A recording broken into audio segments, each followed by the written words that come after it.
ഓം നമോ ഭഗവതേ വാസുദേവായ. എക്സാം എടുക്കണ്ടേ? എക്സാം പ്ലാൻ ചെയ്യണ്ടേ? 8 ചാപ്റ്റർ കഴിഞ്ഞു. അപ്പൊ 16 ചാപ്റ്റർ ഉള്ളത്. നമുക്ക് പെട്ടെന്ന് കഴിഞ്ഞല്ലോ. അപ്പൊ അതിനൊരു എക്സാം ഡേറ്റ് എന്നേക്ക് വെക്കണം? 19 ചാപ്റ്റർ അല്ലേ പ്രഭുജി? 19 ആണല്ലോ, സോറി. 19. അപ്പൊ ഏകദേശം 9 ചാപ്റ്റർ കഴിഞ്ഞിട്ട് വേണം 10 ആയിട്ട് വെക്കും. കഴിഞ്ഞിട്ട് വേണം. ഒരു ചാപ്റ്റർ കൂടി എടുത്തിട്ട് 10 ആയിട്ട് മതി. അടുത്ത ആഴ്ച ഒരു ചാപ്റ്റർ കൊണ്ട് എടുക്കാം. ഓക്കെ. അടുത്ത ആഴ്ച നമുക്ക് എക്സാം പ്ലാൻ ചെയ്യാം. ഹരേഷ്ണ.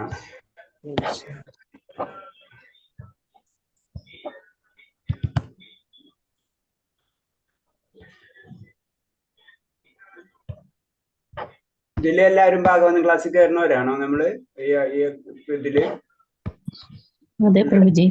എല്ലാരും കയറുന്നുണ്ട് അല്ലെ? ടൈമിൽ കയറാൻ കഴിഞ്ഞാൽ ബെറ്റർ ആയിരുന്നു. ശ്രദ്ധിക്കുക എല്ലാവരും. കേറുന്നുണ്ട് പ്രഭുജി. ഹരേഷ്ണ. നമുക്ക് 3 ടൈമിൽ ക്ലാസ് നടക്കുന്നുണ്ടല്ലോ.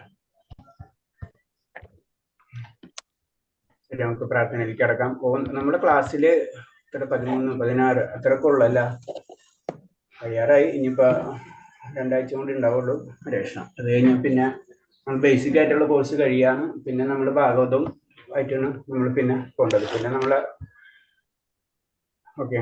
ഹരേഷ്ണ. ഓം നമോ ഭഗവതേ വാസുദേവായ. ഓം നമോ ഭഗവതേ വാസുദേവായ. ഓം നമോ ഭഗവതേ വാസുദേവായ. ഓം നമോ ഭഗവതേ വാസുദേവായ. നാരായണം നമസ്കൃത്യം നരം ചൈവ നരോത്തമം ദേവീം സരസ്വതിം വ്യാസം തതോ ജയമുദിരേത് നഷ്ടപ്രായേഷു ഭദ്രേഷു നിത്യം ഭാഗവത സേവയാ ഭാഗവതേ ഉത്തമ ശ്ലോകേ ഭക്തിർഭവതി നൈഷ്ടകീ മൂകം കരോതി വാചാലം പങ്കും ലംഘയതേ ഗിരി യത്കൃതമഹം വന്ദേ പരമാനന്ദമാധവം ശ്രീഗുരുദീനധാരിണം ശ്രീചൈതന്യമീശ്വരം വജ്ഞാനതിമിരാന്ധ്യസ്യ ജ്ഞാനാഞ്ജനശലാകയാ ചക്ഷുർമിലിതം യേന തസ്മൈ ശ്രീഗുരുവേ നമഃ. മനോഭീഷ്ടം സ്ഥാപിതം യേന ഭൂതലേ സ്വയം രൂപകഥാമഹ്യം തദാതി സ്വഭാന്തികം വന്ദേഹം ശ്രീഗുരു ശ്രീയുതപദകമലം ശ്രീഗുരും വൈഷ്ണവാംശാത് ശ്രീരൂപം സാഗരജാതം സഗണ രഘുനാഥാനിധം തം സജീവം സാദൈവം സാവധൂതം പരിജനസഹിതം കൃഷ്ണ ചൈതന്യദേവം ശ്രീരാധാകൃഷ്ണപാദാൻ സഗണലളിതാ ശ്രീവിശാഖാനിം താംശ ഹേ കൃഷ്ണ കരുണാ സിന്ധോ ദീനബന്ധോ ജഗത്പദേ ഗോപേശ ഗോപികാ കാന്ത രാധാ കാന്ത നമസ്തുതേ തപ്ത കാഞ്ചന ഗൗരാംഗേ രാധേ വൃന്ദാവനേശ്വരി വൃഷഭാനുസുതേ ദേവി പ്രണമാമി ഹരിപ്രിയേ വഞ്ചകൽപതരൂപേച്ഛ കൃപാ സിന്ധിഭ്യേവ ച പതിനാം ഭാവനേഭ്യോ വൈഷ്ണവേഭ്യോ നമോ നമഃ. നമോ വിഷ്ണുപാദായ കൃഷ്ണപ്രേഷ്ഠായ ഭൂതലേ ശ്രീമദേ ഭക്തിവേദാന്ത സ്വാമിന്യതി നാമിനെ നമസ്തേ സാരസദേവേ ഗൗരവാണി പ്രചാരിണേ നിർവിശേഷ ശൂന്യവാദി പാശ്ചാത്യദേശധാരിണേ ജയ ശ്രീകൃഷ്ണ ചൈതന്യ പ്രഭു നിത്യാനന്ദ ശ്രീ അദ്വൈത ഗദാധര ശ്രീവാസാദി ഗൗരഭക്തവൃന്ദ. ഹരേ കൃഷ്ണ കൃഷ്ണ കൃഷ്ണ ഹരേ ഹരേ ഹരേ രാമ രാമ രാമ ഹരേ ഹരേ. ഹരേ കൃഷ്ണ കൃഷ്ണ കൃഷ്ണ ഹരേ ഹരേ ഹരേ രാമ രാമ രാമ ഹരേ ഹരേ. ഹരേ കൃഷ്ണ കൃഷ്ണ കൃഷ്ണ ഹരേ ഹരേ ഹരേ രാമ രാമ രാമ ഹരേ ഹരേ. ഹരേ കൃഷ്ണ. പ്രഭാതിക്ക് ജയ ഗുരുദേവ് ജാനത് കോടി വൈഷ്ണവ ഭക്തർക്ക് ജയ. ഹരേ കൃഷ്ണ. എല്ലാവർക്കും പ്രണാമം. നമ്മൾ ഇന്നലെ 50% ആയിരുന്നുണ്ടല്ലേ? കൂടുതലായിരുന്നുണ്ട്.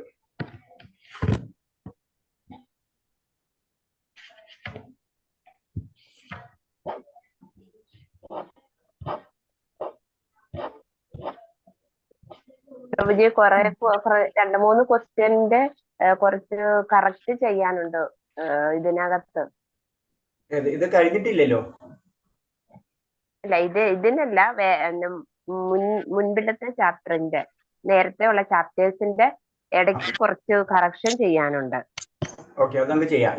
ഇത് കഴിയട്ടെ ഒന്ന് ഹരേഷ്ണ.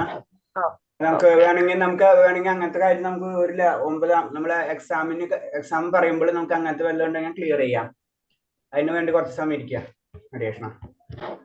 എക്സാം പറയാലോ, 9 ചാപ്റ്റർ കഴിഞ്ഞിട്ട് 10 ചാപ്റ്റർ കഴിഞ്ഞ് എക്സാം ചെയ്യുമ്പോൾ 10 ചാപ്റ്ററിന്റെ ഉള്ളിൽ വല്ല ക്വസ്റ്റ്യൻസ് ഡൗട്ട് ഉണ്ടെങ്കിൽ നമുക്ക് അതിനു വേണ്ടി ഒരു അരമണിക്കൂർ അതിനു വേണ്ടി ഇരിക്കാം. സങ്കീർത്തനം മുതലാണ് പ്രഭുജി. സങ്കീർത്തനം മുതലാണ്. അതെ ഓക്കെ അതെ ഹരികൃഷ്ണ. ഓക്കെ, താങ്ക് യു മാതാജി. ഹരികൃഷ്ണ. ഓക്കെ, ശിവപെരുമാളിന്റെ ഇത് പറഞ്ഞല്ലേ അല്ലെ നമ്മള്. ആ പോയിന്റ് എന്താണെന്ന് മനസ്സിലായോ? ശിവപെരുമാളിന്റെ പ്രാർത്ഥനയേക്കാൾ കൂടുതലായി ഭഗവാൻ ഇഷ്ടപ്പെടുന്നത് ഈ ഗാനങ്ങളെയാണ്. ആര്? ഭഗവാന്റെ മഹിമയെ കുറിച്ച് സ്തുതിച്ച് പാടുന്ന ബ്രാഹ്മണൻ. അതെന്താണ് അങ്ങനെ പറയാൻ കാരണം? അത്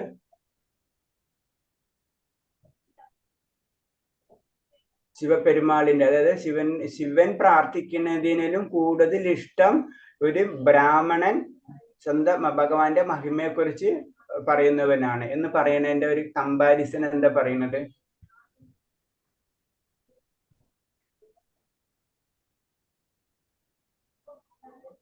ഭക്തനെ അല്ലേ ഭഗവാൻ കൂടുതൽ. അപ്പൊ പരമശിവനും ഭക്തനല്ലേ? ഏറ്റവും വലിയ വൈഷ്ണവൻ ഭഗവാൻ ശിവനെന്നല്ലേ പറയുന്നത്? ഭഗവാനല്ലേ, ശിവൻ ഭഗവാനോടല്ലേ, നമ്മള് സാധാരണ ജനങ്ങളല്ലേ, നമ്മള് പതിതരായ ആത്മാക്കളല്ലേ പ്രഭുജി? അത് നമുക്ക് പറയാം. കാരണം എന്ന് വെച്ച് കഴിഞ്ഞാല് നമ്മള് പറയില്ലേ, ചെറിയ കുട്ടികള് എന്തൊരു കാര്യം ചെയ്തു കഴിഞ്ഞാലും അതെന്താണ്, ആ കുട്ടികളുടെ ലിമിറ്റേഷൻസ് കുറയുണ്ട് അല്ലെ? അതേപോലെ തന്നെ നമുക്ക് കുറെ ലിമിറ്റേഷൻസ് ഉണ്ട്. ആ ലിമിറ്റേഷൻസ് നിന്നുകൊണ്ടാണ് നമ്മൾ ഇത് ചെയ്യുന്നത്. അപ്പൊ അത് കാരണം കൊണ്ടാണ് അത് മഹിമ കൂടുതൽ. അതിന്റെ അർത്ഥം എന്ന് വെച്ച് കഴിഞ്ഞാൽ പരമശിവന്റെ താഴേന്ന് മുകളിൽ നിന്നല്ല, നമുക്ക് നമ്മുടെ ലിമിറ്റേഷൻസ് അനുസരിച്ച് നമ്മൾ ഇത്രയും ചെയ്യുമ്പോ ഭഗവാൻ അത് കൂടുതൽ ഇഷ്ടപ്പെടും. അതാണ് അതുകൊണ്ട് ഉദ്ദേശിക്കുന്നത്. ഹരേഷ്ണ.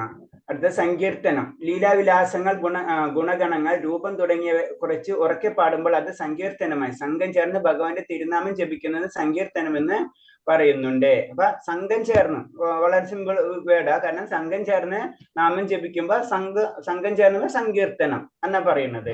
സംഘം ചേർന്ന് ശ്രുതിഗീതം പാടുന്ന സമ്പ്രദായത്തെ സംബന്ധിച്ച് വിഷ്ണു ധർമ്മം ഇങ്ങനെ പറയുന്നു: രാജൻ ജന്മജന്മാന്തരം സഞ്ചരിച്ചു കൂട്ടിട്ടുള്ള പാപഫലങ്ങളുടെ ഫലം മുഴുവൻ വേരോട് പിഴുതു കളയത്തക്ക വിധത്തിൽ മംഗളദായകമാണ് കൃഷ്ണൻ എന്ന പദം എന്നൊരു വസ്തുതയാണ്. അപ്പൊ നമ്മുടെ നാമജപത്തിന് സങ്കീർത്തനം ചെയ്യുമ്പോഴുള്ള ഗുണാണ് ഏതിൽ പറയുന്നത്?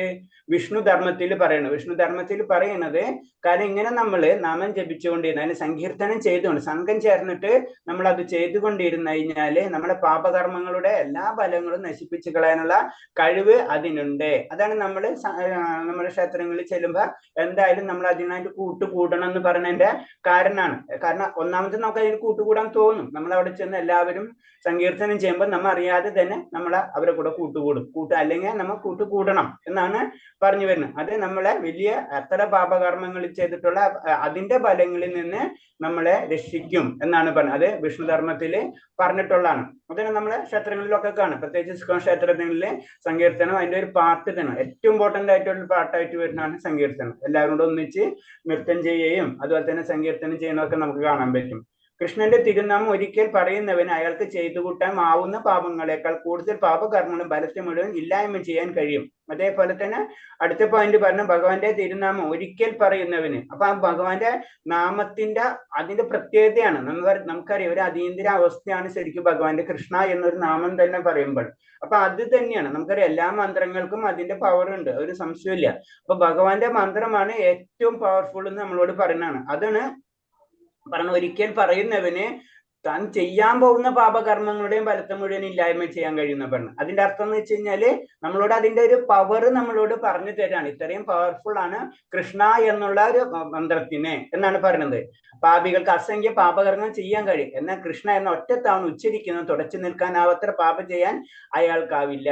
അത് നമുക്ക് ലിമിറ്റ്ലെസ് ആണ് നമ്മളെ പാപകർമ്മങ്ങൾ അല്ലെ. എന്തോരം വേണമെങ്കിലും നമുക്ക് പാപം ചെയ്തുകൊണ്ടിരിക്കാം.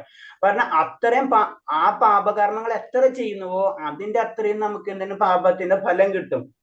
ആ ഫലത്തിനേലും അതിനടക്കം മാറ്റിക്കളയാനുള്ള കഴിവ് എന്തിനുണ്ട്? ഭഗവാനുള്ള കൃഷ്ണനാമത്തിനുണ്ട് എന്നാണ് പറഞ്ഞത്. അപ്പൊ അത് നമ്മളോട് പറഞ്ഞു തരുന്ന ഇത്രേ ഉള്ളൂ. കാരണം എന്ന് വെച്ച് കഴിഞ്ഞാൽ ഭഗവാന്റെ മന്ത്രം അല്ലെങ്കിൽ ഭഗവാന്റെ ശബ്ദം, ഭഗവാന്റെ നാമം എന്ന് പറഞ്ഞത് നമുക്ക് ഉദ്ദേശിക്കുന്നതല്ല. അതിന് നമ്മൾ എപ്പോഴും പറഞ്ഞു, അറിഞ്ഞോ അറിയാതെയോ ഭഗവാന്റെ നാമം വിളിച്ചുകൊണ്ടേയിരിക്കണം. നമുക്കിപ്പോ അറിയാം, നമ്മൾ നാമം ജപിക്കുന്ന സമയത്ത് നമുക്ക് ചില സമയത്ത് അത്ര കോൺസെൻട്രേഷനോ അങ്ങനത്തെ രീതിയിലൊന്നും ചിലപ്പോൾ വന്നില്ല എന്ന് വരാം.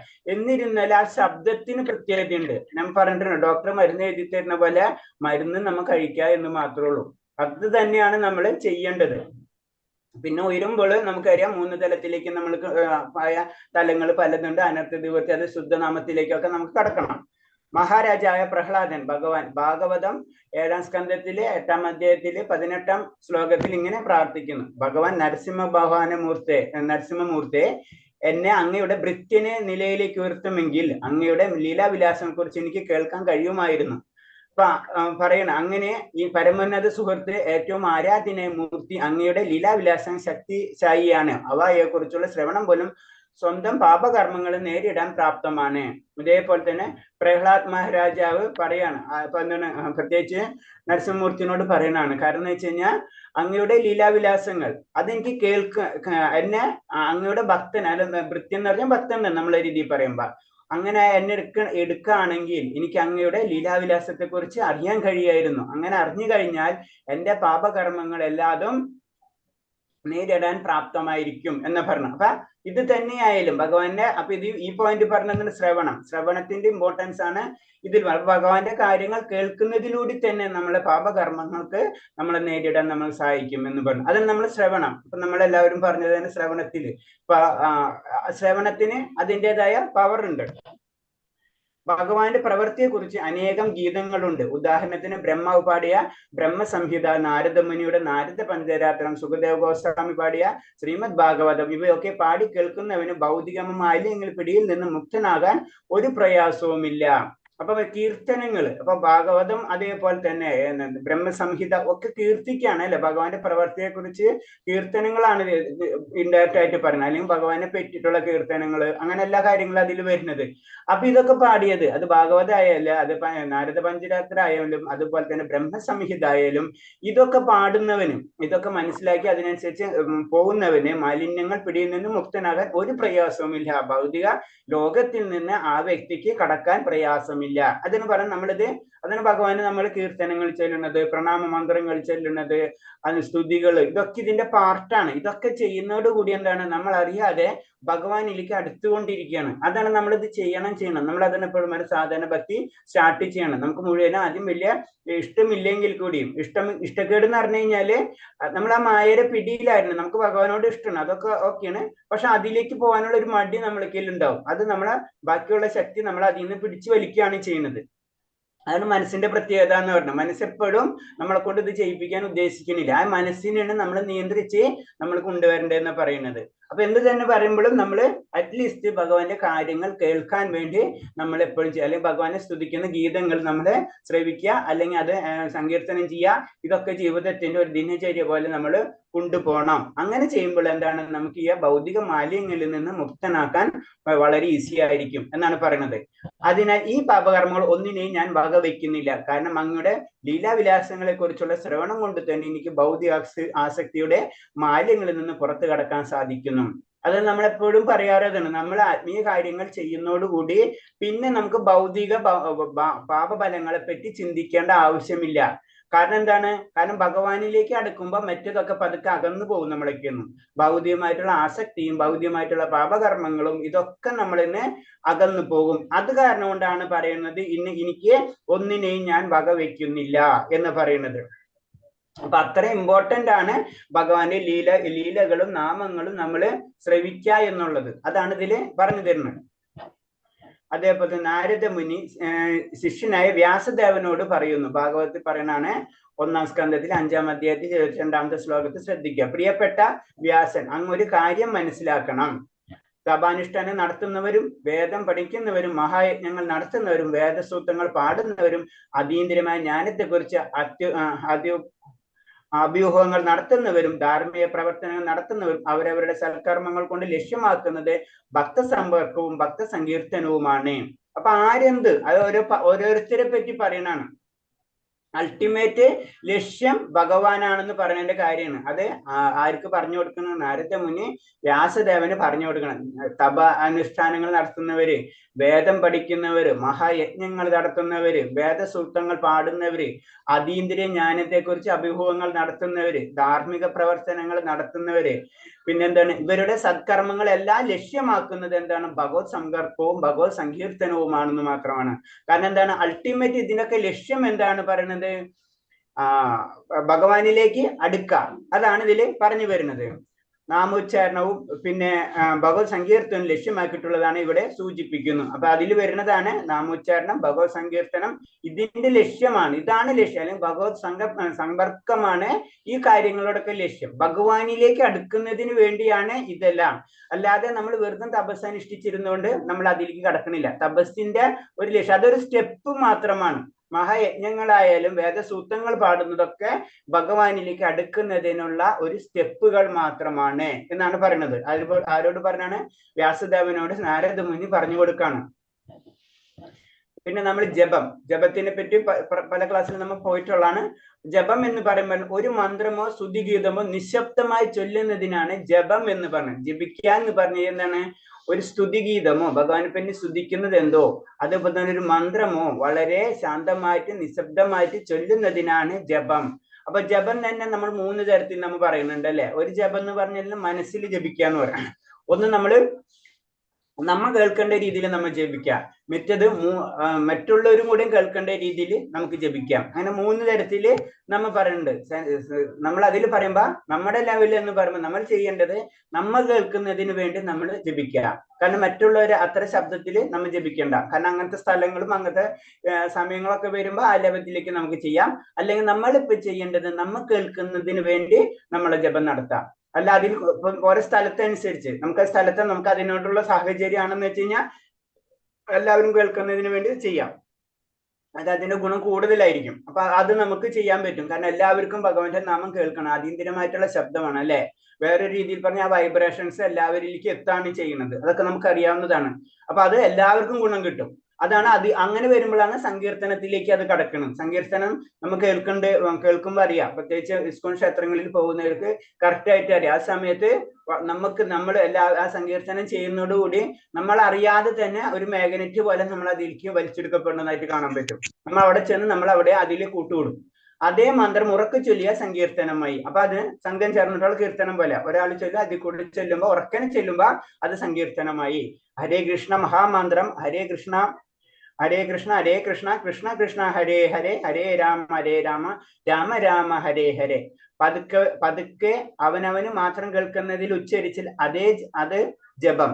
അതേ മന്ത്രം മറ്റുള്ളവർക്ക് കേൾക്കാൻ പാകത്തിൽ ഉച്ചരിച്ചാൽ സങ്കീർത്തനം. മഹാമന്ത്രം കീർത്തനത്തിനും ജപത്തിനും ഒരേപോലെ ഉപയോഗിക്കാം. അപ്പൊ ഈ മന്ത്രം അത് മഹാമന്ത്രം എന്ന് പറഞ്ഞത് ജപത്തിനും അതേപോലെ തന്നെ സങ്കീർത്തനത്തിനും ഉപയോഗിക്കാം എന്നാ പറഞ്ഞത്. നമുക്കറിയാം പല ട്യൂണിലും ഹരേ കൃഷ്ണ മന്ത്രം ചൊല്ലുന്നത് നമുക്ക് ശ്രദ്ധിച്ചാൽ അറിയാം. കാരണം എല്ലാവർക്കും പല ട്യൂണിലൊക്കെ ചിലപ്പോ അതൊക്കെ പറഞ്ഞത് ആ ശബ്ദം മാറ്റണില്ല, മന്ത്രം മാറ്റണില്ല, ആ ട്യൂണുകൾ മാറ്റിക്കൊണ്ടിരിക്കുന്നു മാത്രമേ ഉള്ളൂ. കേൾക്കുന്നവരൊക്കെ ശ്രേയസ്സിന് വേണ്ടിയിട്ടുള്ളതാണ് കീർത്തനം. എല്ലാവർക്കും, ഒരാൾക്കെന്നല്ല എല്ലാവർക്കും ശ്രേയസ്സാണ്. അതാണ് ലക്ഷ്യം. അതുകൊണ്ട് ഒരാൾക്ക് മാത്രം എനിക്ക് മാത്രം മുക്തി കിട്ടിയാൽ മതി, എനിക്ക് മാത്രം ഭഗവാനെ കിട്ടിയാൽ മതി എന്നുള്ള ചിന്തയല്ല. എല്ലാവർക്കും എല്ലാതും കിട്ടണം, ഭഗവാനെ കിട്ടണം എന്നുള്ള ചിന്തയായിരിക്കും ഒരു ഭക്തന് ഉണ്ടാവേണ്ടത്, അല്ലെങ്കിൽ ഒരു ഭക്തന് ഉണ്ടാവാം. അങ്ങനെ പറയുന്നത് ഞാൻ പറഞ്ഞില്ലേ. ഭക്തൻ എന്ന് പറയുമ്പോ മറ്റുള്ളവരുടെ സന്തോഷം അവന്റെ സന്തോഷമായിരിക്കും, മറ്റുള്ള ദുഃഖം അവന്റെ ദുഃഖം. അതാണ് ശരിക്കും ഒരു ഭക്തന്റെ അവസ്ഥയിലേക്ക്. അപ്പൊ അതിനും കൂടി വേണ്ടിയിട്ടാണ് സങ്കീർത്തനം എന്ന് പറഞ്ഞത്. സങ്കീർത്തനം ചെയ്യുമ്പോൾ ആ അതീന്ദ്ര ശബ്ദം എല്ലാവരെയും പ്യൂരിഫൈ ചെയ്യണം. ജപം എന്ന് പറയുമ്പോൾ ഇൻഡിവിജ്വൽ ആയിട്ടാണ് പ്യൂരിഫിക്കേഷൻ നടക്കുന്നത്.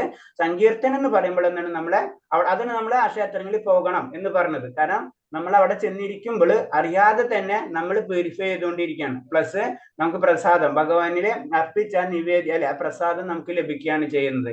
അപ്പൊ സങ്കീർത്തനവും പ്രസാദവും ഇതാണ് മെയിൻ ആയിട്ടുള്ള കൺസെപ്റ്റ് തന്നെ. അപ്പൊ ഈ രണ്ടും കൂടെ കിട്ടുമ്പോൾ നമുക്ക് അതിലേക്ക് ആ പ്യൂരിഫിക്കേഷൻ, ആ പരിശുദ്ധിയിലേക്ക് നമ്മൾ കടന്നുകൊണ്ടിരിക്കുകയാണ് ചെയ്യുന്നത്. പത്മപുരാണത്തിൽ ഒരു പ്രസ്താവം കാണുന്നു. ഉച്ചത്തിലോ പതുക്കെ മാത്രം ജപിക്കുന്നവരൊക്കെ മുക്തി നേടിയോ സ്വർഗീയ സുഖത്തിലോ മാർഗം ഉടനെ തുറക്കപ്പെടുന്നു. പത്മപുരാണത്തിലും ഇതിന്റെ കാര്യങ്ങൾ പറയുന്നുണ്ട്. അതിൽ പറയുന്നത് എന്താണ്? ജപിക്കുക. അതേപോലെ തന്നെ പതുക്കെയോ ഉച്ചത്തിലോ, അതായത് സങ്കീർത്തനമോ ജപോ ഏത് തന്നെയാണെങ്കിലും അതെല്ലാതും സ്വർഗീയ സുഖത്തിന്റെ മാർഗത്തിലേക്ക് അല്ലെങ്കിൽ മുക്തിയുടെ പാദത്തിലേക്ക് നമ്മൾ കടക്കും എന്നാണ് പറയുന്നത്. പിന്നെ അടുത്തത് സമർപ്പണം. ഭഗവാന്റെ പാദാരവിന്ദങ്ങളിൽ സമർപ്പണം ചെയ്യുന്നതിനെ കുറിച്ച് പത്മപുരാണത്തിൽ ചില പരാമർശങ്ങളുണ്ട്. ഇപ്പൊ എത്ര ക്ലിയർ ആയിട്ടാണ് നമ്മുടെ രൂപഗോസ്വാമി നമുക്കിങ്ങനെ പറഞ്ഞു തരുന്നത്. ഇന്ന പുരാണങ്ങളിൽ ഇന്നത് പറഞ്ഞിട്ടുണ്ട്. മെയിൻ ആയിട്ടുള്ള കണ്ടന്റുകൾ മാത്രം നമുക്ക് എടുത്ത് പറഞ്ഞു തരണം അല്ലെ. സമചിത്തനായ ഭക്തന്മാർക്ക് കൃഷ്ണന്റെ താഴെ പറയുന്ന മൂന്ന് വിധത്തിൽ വിധേയത്വം കാണിക്കാം. സംപ്രാർത്ഥനാത്മകം, തികച്ചു സ്വതന്ത്രമായിട്ടുള്ള പ്രാർത്ഥന. ദൈനബോധികം, പൂർണ്ണമായ സമർപ്പണം. ലാലസമായി, സമ്പൂർണ്ണ ഘട്ടത്തിൽ ആഗ്രഹിക്കുന്നത്. അപ്പൊ എന്താണ്? 3 വിധേയത്വം. അതായത് ഭഗവാനിലേക്ക് അടുക്കുന്ന രീതിയാണ് അത് പറയുന്നത്. ഒരു തരത്തിൽ പറഞ്ഞ് ഭഗവാനിലേക്ക് അടുക്കുന്ന രീതിയാണ്. ഒന്ന് സംപ്രാർത്ഥനാത്മികം, തികച്ച സ്വതന്ത്രമായിട്ടുള്ള പ്രാർത്ഥന. പിന്നെ ദൈനബോധികം, പൂർണ്ണമായിട്ടുള്ള സമർപ്പണം. ലാലസമായി, സമ്പൂർണ്ണ ഘട്ടത്തിലേക്ക് ആഗ്രഹിക്കുന്നത്. അങ്ങനെ 3 തരം രീതിയിലുള്ള പ്രാർത്ഥന രീതികളാണ് പറയുന്നത്. സമ്പൂർണ്ണ ഘട്ടത്തെ ആഗ്രഹിക്കുന്നത്, ഒരിക്കലും ഐതിഹ്യ സംതൃപ്തനല്ല. ഭഗവാനുമായുള്ള വ്യവസ്ഥാധികമായ ഗ്രന്ഥത്തെ കുറിച്ചുള്ള ബോധനാവുമ്പോൾ തന്റെ ആദിമ നിലയിൽ മനസ്സിലാക്കുന്നു, ആ നിലയിൽ പുനഃസ്ഥാപിക്കപ്പെടാൻ ആഗ്രഹിക്കുകയും ചെയ്യുന്നു. അപ്പൊ ലാസ്റ്റ് ഘട്ടം, സമ്പൂർണ്ണ ഘട്ടത്തിൽ എത്തുമ്പോഴാണ് നമ്മൾ എന്താ പറയുന്നത്? നമുക്ക് ഐന്ദ്രിയമായിട്ടുള്ള സംതൃപ്തനമില്ല. അതായത് നമുക്ക് ഇന്ദ്രിയമായിട്ടുള്ള ബന്ധങ്ങളില്ല, ഭൗതികമായിട്ടുള്ള ബന്ധങ്ങളില്ല. ഭഗവാൻ എന്താണെന്നും ആ പല ഗ്രന്ഥങ്ങളിൽ നമുക്ക് മനസ്സിലായിട്ടുണ്ട് അല്ലെ? അത് മനസ്സിലാക്കുകയും അതേപോലെ തന്നെ ഭൗതികമായിട്ടുള്ള ആഗ്രഹങ്ങൾ ഇല്ലാതെയും നമ്മ ഭഗവാനിൽ ഞാൻ എന്താണെന്ന് മനസ്സിലാക്കുകയും അങ്ങനെ ആ ലെവലിൽ എത്തുമ്പോഴാണ് നമ്മൾ എന്താണ് ഈ സമ്പൂർണ്ണ ഘട്ടം ആഗ്രഹിക്കുക എന്ന് പറഞ്ഞത്. നമുക്ക് ഭൗതികമായിട്ടുള്ള ആഗ്രഹങ്ങൾ ഉണ്ടാവില്ല, നമുക്ക് ആ അവബോധം ക്ലിയർ ആയിട്ടുണ്ടാവും. എവിടെ നിന്ന് കിട്ടിയത്? അത് മതഗ്രന്ഥങ്ങളിൽ നിന്ന് കിട്ടിയിട്ടുള്ള ആ ബോധം നമുക്ക് കിട്ടിയിട്ടുണ്ടാവും. അപ്പോൾ ഞാൻ എന്താണെന്ന് എനിക്ക് മനസ്സിലാക്കപ്പെടുന്ന അവസ്ഥ. ഞാൻ എന്ന് പറഞ്ഞത് ഭഗവാന്റെ ദാസൻ, അതായത് ഭക്തവത്സലൻ, ഭക്തന്റെ ലെവലിലേക്ക് നമ്മൾ ഉയരാം. അതിനെയാണ് സമ്പൂർണ്ണ ഘട്ടം എന്ന് ആഗ്രഹിക്കുന്നത്.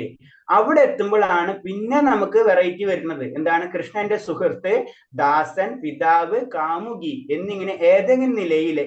ഇതിനാണ് ലാലസമായി എന്ന് പറഞ്ഞത്. അതായത് സമ്പൂർണ്ണ ഘട്ടത്തിൽ എത്തിക്കഴിഞ്ഞാൽ പിന്നെ നമുക്ക് അതിൽ നിന്ന് ഏതെങ്കിലും ഒന്ന് സെലക്ട് ചെയ്യാൻ പറ്റും. അത് ദാസനായിട്ടോ പിതാവായിട്ടോ കാമുകിയായിട്ടോ അങ്ങനെ ഏത് രസത്തിലാണെങ്കിലും നമുക്ക് കടക്കാൻ കഴിയും. ഇതിനാണ് ലാലസമായി അല്ലെങ്കിൽ സമ്പൂർണ്ണ ഘട്ടം എന്ന് പറഞ്ഞത്. ഒരുവന്റെ സ്വാഭാവികമായ നിലയിലേക്ക് മടങ്ങി പോകുവാനാണ് ഇച്ഛാരൂപം എന്ന് പറയുന്നത്. ഇച്ഛാരൂപം, സ്വാഭാവികമായിട്ട് രൂപം എന്ന് പറയുമ്പോൾ എന്താണ്? ഒരുവന്റെ സ്വാഭാവികമായിട്ട് രൂപം എന്ന് പറയുമ്പോൾ നമുക്കറിയാം നമ്മുടെ മൗലികമായിട്ടുള്ള രൂപം, ആത്മീയമായിട്ടുള്ള രൂപം, അതിന് ഇച്ഛാരൂപം എന്ന് പറയുന്നു. പൂർണ്ണമായി ആത്മീയ പുരോഗതിയുടെയും വെളിപാടിന്റെയും ഫലമായി ഭഗവാനുള്ള തന്റെ ആദിമ ബന്ധത്തെക്കുറിച്ച് മനസ്സിലാക്കുമ്പോഴേ പരിപൂർണ മോചനം സംസിദ്ധമാകുമ്പോഴേ സ്വരൂപസിദ്ധി എന്ന സാങ്കേതിക അവസ്ഥയാണ് ലാലസത്തിന്റെ ഘട്ടം എന്ന വിധേയത്വം. അപ്പൊ ചുരുക്കി പറഞ്ഞാൽ ഇത്രേ ഉള്ളൂ. വേർഡുകൾ അങ്ങോട്ടും ഇങ്ങോട്ടൊക്കെ മാറുന്നത് മാത്രമേ ഉള്ളൂ. എന്താണ് കാരണം എന്ന് വെച്ചാൽ താൻ എന്താണെന്ന് മനസ്സിലാക്കി കഴിഞ്ഞാൽ നമുക്ക് തൻ്റെതായ ഒരു സ്വരൂപം നമുക്കുണ്ടെന്ന് മനസ്സിലാവും അല്ലെ? നമുക്കൊരു രൂപമുണ്ട്. നമുക്ക് എന്ത് രൂപമാണ്? നമ്മൾ ഈ കാണുന്ന രൂപമല്ല നമുക്കുള്ളത്, നമുക്ക് ആത്മീയമായിട്ടുള്ള ഒരു രൂപമുണ്ട്. ആ അവസ്ഥയിൽ എത്തിക്കഴിഞ്ഞാൽ എന്താണ്? അവിടെ നിന്നാണ് പിന്നെ നമ്മൾ എന്താണ് ഭക്തിയിലെ പരിപൂർണ ഘട്ടത്തിലേക്ക് കടക്കുന്നത്. അതാണ് അതിന്റെ ലാലസ ഘട്ടം എന്ന് പറയുന്നത്. ലാലസ ഘട്ടത്തിൽ എത്തിക്കഴിഞ്ഞാൽ, പരിപൂർണ അവസ്ഥയിൽ എത്തിക്കഴിഞ്ഞാൽ പിന്നെ നമുക്കതിൽ ദാസരൂപത്തിലോ അതുപോലെ തന്നെ പിതാവ് രൂപത്തിലോ കാമുക രൂപത്തിലോ ഏത് രീതിയിൽ വേണമെങ്കിലും ഭഗവാനെ ആഗ്രഹിക്കാം. അതാണ് ആ ലാസ്റ്റ് ഘട്ടത്തിന്റെ പ്രത്യേകത. ഭഗവാനെ പ്രാർത്ഥിക്കുന്ന ഭക്തന്മാരുടെ വിധേയഭാവത്തെ കുറിച്ച് പത്മപുരാണത്തിൽ ഒരു പരാമർശമുണ്ട്. ഭഗവാനെ കുമാരന്മാരുടെ സ്വാഭാവികമായ ഒരു സ്നേഹമുണ്ടെന്ന് അറിയാം. അപ്പൊ അതിനെ ശരിക്കും എന്താണ് ഒരു പത്മപുരാണത്തില് എന്താണ് വിധേയത്വം എന്നുകൊണ്ട് ഉദ്ദേശിക്കുന്നത്? അത് കണക്റ്റഡ് ആണ്. അത്തരം കണക്ഷൻ ആയി കഴിഞ്ഞാൽ അതിന് മാറാൻ പറ്റില്ല. അതാണ് വിധേയത്വം കൊണ്ട് ഉദ്ദേശിക്കുന്നത്. അതിനൊരു എക്സാമ്പിൾ പറയുന്നതാണ് കുമാരന്മാരോട്, അതായത് കുമാരന്മാരോടുള്ള ഒരു സ്നേഹം അല്ലെ? അവരുടെ സ്നേഹം നമുക്കറിയാം, പിടിച്ചു മാറ്റാൻ പറ്റാത്ത ഒരു അവസ്ഥയിലായിരിക്കും അവര്. അതേപോലെ തിരിച്ചും അതിദീപമായിട്ടുള്ള സ്നേഹവികാരങ്ങളുണ്ട് അല്ലെ? അവര് തമ്മിലുള്ള സ്നേഹത്തിനെ പറ്റിയാണ് പറഞ്ഞത്. അങ്ങയുടെ പാദാരവിന്ദങ്ങളെ പ്രാർത്ഥിച്ചുകൊണ്ട് ഞാൻ യാചിക്കുന്നു, ഈ മട്ടിലുള്ള സ്വാഭാവികമായ ഒരു ആകർഷണം അങ്ങയുടെ നേരെ എനിക്കുണ്ടാകണമേ എന്ന്. ഈ ഉദാഹരണം തികച്ചും അനുരൂപമാണ്. അതേപോലെ ആയിരിക്കണം നമുക്ക് എന്താണ് ഭഗവാനോടുള്ള സ്നേഹം എന്ന് പുരാണത്തിൽ നമുക്ക് പറഞ്ഞു തരാണ്. കാരണം ഒരു കുമാരന്മാര് തമ്മിലുള്ള സ്നേഹബന്ധം എന്ന് പറയുന്ന പോലെ ആയിരിക്കണം ഭഗവാന് എനിക്ക് അങ്ങയോടുള്ള ബന്ധം. അത്രയും ബോൾഡായിരിക്കണം എന്നാ പറഞ്ഞത്. അതാണ് പത്മപുരാണത്തിൽ പറയുന്ന ഒരു കാര്യം. അപ്പൊ അത് അപ്പൊ ഇതിന്ന് ഉദ്ദേശിക്കുന്ന എന്താണ്? പത്മപുരാണത്തിൽ ഇങ്ങനെ പറയുന്നുണ്ട് എന്ന് പറഞ്ഞ എന്തിനാണ്? നമ്മള് അത്ര ലെവലിലൊന്നും എത്തിയിട്ടില്ല. അപ്പൊ നമ്മള് ശരിക്കും ഭക്തി എന്ന് പറഞ്ഞത് ഇതാണ് എന്ന് പത്മപുരാണത്തിൽ കൂടി നമുക്ക് പറഞ്ഞു തരാണ്. അതാണ് നമ്മൾ എപ്പോഴും പറയുന്നത്, നമ്മ ഭക്തി പ്രാക്ടീസ് ചെയ്തുകൊണ്ടിരിക്കുകയാണ്. അതാണ് ഇതിലും എന്താണ് പറഞ്ഞു തരുന്നത്? ഒരു ഭക്തൻ ആഗ്രഹിക്കുന്നത് തന്നെ എന്താണ്? ഈ ലെവല് വരട്ടെ. അപ്പൊ അതിന്റെ അർത്ഥം എന്താണ്? ആ ഭക്തൻ അതേ ലെവല് വന്നിട്ടില്ല. മനസ്സിലായി? അപ്പൊ നമ്മുടെ ലെവൽ നമ്മളൊന്ന് ചിന്തിച്ചാൽ മതി. അപ്പൊ പത്മപുരാണത്തിൽ പറയുന്ന ഭക്തന്മാർക്കടക്കം ഭഗവാന് ഈ ലെവലിൽ എത്താൻ വേണ്ടി ഭഗവാനോട് പ്രാർത്ഥിക്കുകയാണ്. അപ്പൊ അത്രയാണ് ഭഗവാനിലേക്കുള്ള ആകർഷണം നമുക്ക് അങ്ങനെ പെട്ടെന്ന് നമുക്ക് കിട്ടില്ല എന്ന് പറയുന്നത്. അതാണ് നമ്മൾ എപ്പോഴും പറഞ്ഞ സാധന ഭക്തി നമ്മളേക്ക് കൊണ്ടുപോകണം എന്ന് പറഞ്ഞതിന്റെ കാരണം അതാണ്. യുവതി യുവാക്കൾക്ക് എപ്പോഴും പരസ്പരം ഒരു ആകർഷണം ഉണ്ടാകുന്നത് സ്വാഭാവികം മാത്രം. ഇത് മറ്റാരെങ്കിലും പരസ്പരം പരിചയപ്പെടുത്തുന്നതിന് ആവശ്യമില്ല. അപ്പൊ എന്താണ്? അത് സാധാരണ രീതിയിൽ ഉണ്ടാവുന്നതാണ് സ്നേഹബന്ധം എന്ന് പറയുമ്പോൾ, അല്ലെ? അത് പരസ്പരം പരിചയപ്പെടുത്തേണ്ട ആവശ്യമില്ല. സ്വാഭാവികമായി രതി പ്രചോദനം കൊണ്ട് തന്നെ വിശേഷ പരിശീലനമില്ലാതെ തന്നെ ഇത്തരം ഒരു ആകർഷണം ഉണ്ടാകും. ഇത് ഭൗതികമായ ഒരു ഉദാഹരണമാണ്. പക്ഷെ ഭക്തൻ ആഗ്രഹിക്കുന്ന ഭഗവാനുമായി ഇത്തരത്തിൽ താനെ ഉണ്ടാകുന്ന ഒരു സ്നേഹബന്ധത്തെയാണ്. അതിനൊന്നും കൂടെ കമ്പയർ ചെയ്ത് പറയാണ്. കാരണം ഇത് ഓട്ടോമാറ്റിക് ആയിട്ട് ഉണ്ടാവുന്ന കാര്യമാണ്, അല്ലെ? കുമാരന്മാരുള്ള സ്നേഹബന്ധം എന്ന് പറഞ്ഞത്. അപ്പൊ അതേപോലെ എനിക്ക് ഉണ്ടാവണമേ, അതാണ് ഞാനും ഭഗവാനുമായിട്ടുള്ള ബന്ധം എന്ന് പറയാണ്. ഏതെങ്കിലും ലാഭചിന്തയോ മറ്റെന്തെങ്കിലും കാരണമോ ഇതിനില്ല എന്നാണ് സത്യം. ആത്മസാക്ഷാത്കാരത്തിന്റെ പൂർണ്ണഘട്ടമാണ് ഭഗവാനോടുള്ള ഈ സ്വാഭാവികമായ ആകർഷണം. ഇതാണ് സ്വാഭാവികമായിട്ടുള്ള ആകർഷണം. ഒന്നിനും വേണ്ടിയല്ല, ഒന്നിനും വേണ്ടിയില്ലാതെ ഭഗവാനെ ആഗ്രഹിക്കുക. ഇതാണ്, അതിനെയാണ് ശരിക്കും പൂർണ്ണഘട്ടം എന്ന് പറയുന്നത്. ആ ഘട്ടത്തിൽ എത്തുമ്പോഴാണ് ഭഗവാനായിട്ട് നമ്മൾ സ്വാഭാവികമായിട്ട് ആകർഷിക്കപ്പെടുന്നത്. അതിന് പ്രത്യേകിച്ച് കാരണങ്ങളൊന്നുമില്ലാത്ത ഒരവസ്ഥ. ആ അവസ്ഥയിൽ എത്തുമ്പോഴാണ് നമുക്ക് പിന്നെ ആ അവസ്ഥയിൽ തന്നെയുള്ള പറഞ്ഞ വേരിയേഷൻസ് ആണ് പറഞ്ഞ ദാസൻ അല്ലെങ്കിൽ കാമുകി അല്ലെങ്കിൽ എന്ന് പറയുന്നത് ശാന്തരസം, അങ്ങനെയുള്ള രസങ്ങളിലേക്ക് ആ ഭക്തൻ കടക്കുന്നത്. അതിൽ തന്നെ കുറച്ച് സെലക്റ്റീവ് ആവുകയാണ് ചെയ്യുന്നത്. അതിന്റെ അർത്ഥം ഒന്നിനോട് താഴെ ഉള്ളതെന്നല്ല, നമ്മുടെ ഇച്ഛയ്ക്ക് അനുസരിച്ച് ഭഗവാനെ നമ്മളെ ആത്മസാക്ഷാത്കാരം ചെയ്യാണ് ചെയ്യുന്നത്. വിനയത്തിന്റെ പേരിലുള്ള വിധേയത്തെ കുറിച്ച് പത്മപുരാണത്തിൽ പറയുന്നുണ്ട്. വിനയം എന്താണ്? വിനയം എന്ന് പറയുമ്പോൾ അതിനെപ്പറ്റി പറയുന്നത്, പ്രിയപ്പെട്ട ഭഗവാൻ, എന്നേക്കാൾ പാപിയായ ഒരു ജീവാത്മാവുമില്ല, എന്നേക്കാൾ ധിക്കാരിയായ മറ്റാരുമില്ല. എന്റെ പാപകർമ്മങ്ങൾ ഏറ്റുപറയാൻ വന്നപ്പോൾ സ്വയം നാണിച്ചു പോകത്തക്കവണ്ണം അപരാധിയും പാപിയുമായപ്പോൾ ഞാൻ പാപിയുമായി പോയി ഞാൻ. ഇതാണ് ഭക്തന്റെ സ്വാഭാവികമായ നില. അപ്പൊ വിനയത്തെ പറ്റി പറയുന്നതാണ്. ദാസാന് പറയുന്ന പോലെ തന്നെ പത്മപുരാണത്തിൽ പറയാണ്, ഒരു ഭക്തന്റെ ചിന്താഗതി എങ്ങനെ ആയിരിക്കണം, ആ വിനയം എന്താണെന്ന് പറയുന്നതാണ്. അപ്പൊ വിനയം എന്ന് പറയുമ്പോൾ എന്താണ്? ആ ഭക്തൻ ഒരു ധിക്കാരി, ഇത്രയും ഭക്തൻ, അതും വേണം. നമ്മൾ ഭക്തിയിലേക്ക് ഉയരും തോറും വിനയം കൂടിക്കൊണ്ടിരിക്കുക ചെയ്യാം. അല്ലാണ്ട് ഞാൻ വലിയ ഭക്തനാണെന്നുള്ള അഭാവം നമ്മളേക്കിൽ ഉണ്ടാവരുത്. ഉണ്ടാവാന്ന് പറഞ്ഞാൽ തന്നെ നമ്മളെ ഭക്തി ഒട്ടും ഉയർന്നിട്ടില്ല എന്നുള്ള അതിന്റെ അർത്ഥം. അപ്പൊ ഇത് തന്നെയാണ് ഇതിൽ നമുക്ക് പറഞ്ഞു തരുന്നത്. കാരണം ഒരു ഭക്തൻ പറയണ എന്താണ്? എന്നെക്കാൾ പാപിയായിട്ടുള്ള ജീവാത്മാവില്ല എന്നാ പറയണത്. ഒന്ന് ആലോചിച്ച് നോക്കിയേ, ഒരു ഭക്തൻ പറയാണ്. അതാണ് ആ ലെവല്. കാരണം അത്തരം പ്യൂരിഫിക്കേഷൻ നമുക്ക് ഒരിക്കലും ലഭിക്കില്ല. അപ്പൊ അതിന് പാപിയായ ജീവാത്മാവ് ഇല്ല, എന്നേക്കാൾ ധിക്കാരിയായ മറ്റാരുമില്ല, എന്റെ പാപകർമ്മങ്ങൾ ഏറ്റുപറയാൻ പറഞ്ഞപ്പോ സ്വയം നാണിച്ചു പോകത്തക്ക അപരാധിയും പാപിയുമാണ് ഞാൻ എന്ന് പറഞ്ഞത്. അപ്പൊ എന്റെ പാപകർമ്മങ്ങൾ ഭഗവാനോട് പറയാൻ തുടങ്ങിയപ്പോൾ എനിക്ക് തന്നെ നാണം വന്നു തുടങ്ങി എന്നാ പറയുന്നത്. അത്രയാണ് ഞാൻ അത്രയും വലിയ പാപിയാണല്ലോ ഭഗവാനെ. ഇതാണ് ഭക്തന്റെ സ്വാഭാവികമായിട്ടുള്ള നില. എത്ര ചെയ്താലും, അതാണ് ഭക്തിയിൽ നമ്മൾ പറയുമ്പോ ഭഗവാനെ നമ്മൾ ഇപ്പൊ സിമ്പിൾ ആയിട്ട് പറഞ്ഞ നമ്മ ഭഗവാനെ അലങ്കരിക്കാൻ തുടങ്ങി കഴിഞ്ഞാല് നമുക്ക് അലങ്കാരം പൂർത്തിയാകാത്ത ലെവലിൽ ഭഗവാനെ അലങ്കരിക്കുക. ഭഗവാന്റെ സേവനങ്ങൾ ചെയ്യുമ്പോൾ അതിൽ നമുക്ക് മുഴുവൻ സാറ്റിസ്ഫാക്ഷൻ കിട്ടാത്ത ഒരവസ്ഥ. ഒരു ചിത്രകാരൻ ഒരു ചിത്രത്തെ എത്ര വരച്ചാലും അവന് പരിപൂർണത തോന്നില്ല, എത്ര വേണമെങ്കിലും ഭംഗിയാക്കി എടുക്കാം. ഇത് തന്നെ ആയിരിക്കണം ഒരു ഭക്തന്റെ നില. അതാണ് ഭക്തൻ. നമുക്ക് പരിപൂർണത ലഭിക്കില്ല എത്ര ചെയ്താലും, അല്ലെ? നമ്മൾ സിമ്പിൾ ആയിട്ട് ചെയ്ത് നമുക്കൊരു സ്നേഹമുള്ള ഒരു വ്യക്തിനെ നമ്മൾ പല കാര്യങ്ങളും ചെയ്യുന്ന എന്ത് കൊടുത്താലും നമുക്ക് മതി വരില്ല എന്ന് പറയും, അല്ലെ? ഈ അവസ്ഥ തന്നെ ഭഗവാനിലേക്ക് നമ്മൾ കൊണ്ടുവരണം. എത്ര ചെയ്താലും അത് പരിപൂർണ വരാത്തൊരവസ്ഥ, ഭഗവാനെ എത്ര സ്നേഹിച്ചാലും മതി വരാത്തൊരവസ്ഥ. അതാണ് ശരിക്കും ഒരു ഭക്തൻ. അതുപോലെ തന്നെ നമ്മൾ ചെയ്യുന്ന തെറ്റുകൾ, അത് ചെറിയ തെറ്റാണ് മറ്റുള്ളവർക്ക് തോന്നിയാലും ഭക്തനെ സംബന്ധിച്ച് വളരെ വലിയൊരു തെറ്റായിട്ടാണ് തോന്നുന്നത്. അതാണ് ഞാൻ പാപിയാണെന്ന് പറഞ്ഞത്. പാപിയാണല്ലോ ഭഗവാനെ, അപരാധങ്ങൾ അത്രയും ഞാൻ ചെയ്യുന്നുണ്ടല്ലോ എന്നൊക്കെ ചിന്തിക്കുന്നതിന്റെ കാരണം ആ ഭക്തിയുടെ ഉയർന്ന തലത്തിലുള്ളവരാണ്. ഭക്തിന്റെ ഉയർന്ന തലത്തിലുള്ളവർക്ക് അങ്ങനെ ചിന്തിക്കാൻ കഴിയുള്ളൂ. അല്ലെങ്കിൽ നമ്മൾ സാധാരണ രീതിയിൽ എന്താണ്, ഞാൻ അത് ചെയ്തല്ലോ ഇത് ചെയ്തല്ലോ, ആ ലെവലിലാണ്. അതെന്ന് പറഞ്ഞാൽ ഭക്തിയുടെ ആ ലെവലിനെ പറ്റിയാണ് ഇതിൽ പറയുന്നത്. ബദ്ധാത്മാവിനെ സംബന്ധിച്ചിടത്തോളം പൂർവ്വജന്മത്തിൽ തീർച്ചയായും പാപകർമ്മങ്ങൾ ചെയ്തിട്ടുള്ളതെന്ന് തീർച്ചയാണ്. ബദ്ധാവസ്ഥ നമ്മുടെ ഭൗതിക ലോകത്തിൽ വന്നിട്ടുണ്ടെങ്കിൽ, നമുക്ക് ജനിച്ചിട്ടുണ്ടെങ്കിൽ തീർച്ചയായിട്ടും നമ്മൾ മുൻജന്മങ്ങളിൽ എന്തൊക്കെ ചെയ്തിട്ടുണ്ട്.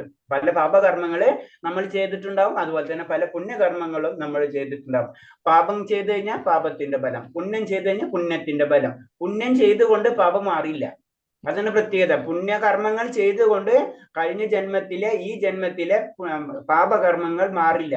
പാപം ചെയ്ത് കഴിഞ്ഞാൽ പാപത്തിന്റെ ഫലം കിട്ടും, പുണ്യം ചെയ്ത് കഴിഞ്ഞാൽ പുണ്യത്തിന്റെ ഫലം നമുക്ക് ലഭിച്ചുകൊണ്ടിരിക്കും. ഇത് സമ്മതിക്കുകയും ഭഗവാന്റെ മുന്നിൽ ഏറ്റുപറയുകയും വേണം. ഇത് ചെയ്ത് കഴിഞ്ഞെന്നോ യഥാർത്ഥ ഭക്തൻ മാപ്പ് നൽകുന്നു.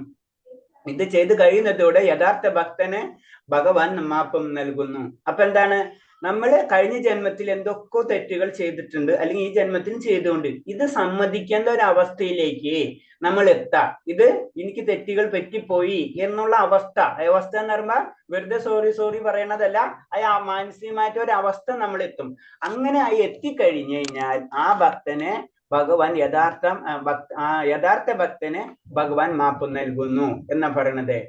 എന്നാൽ ഒരു പാപപ്രവർത്തികൾ വീണ്ടും വീണ്ടും ആവർത്തിക്കുമ്പോഴൊക്കെ ഭഗവാൻ മാപ്പ് നൽകുമെന്ന് കരുതി തെറ്റ് ആവർത്തിക്കാനുള്ള ദുഷ്പ്രവണത വെച്ച് പുലർത്താൻ ആരും തുനിയരുതേ.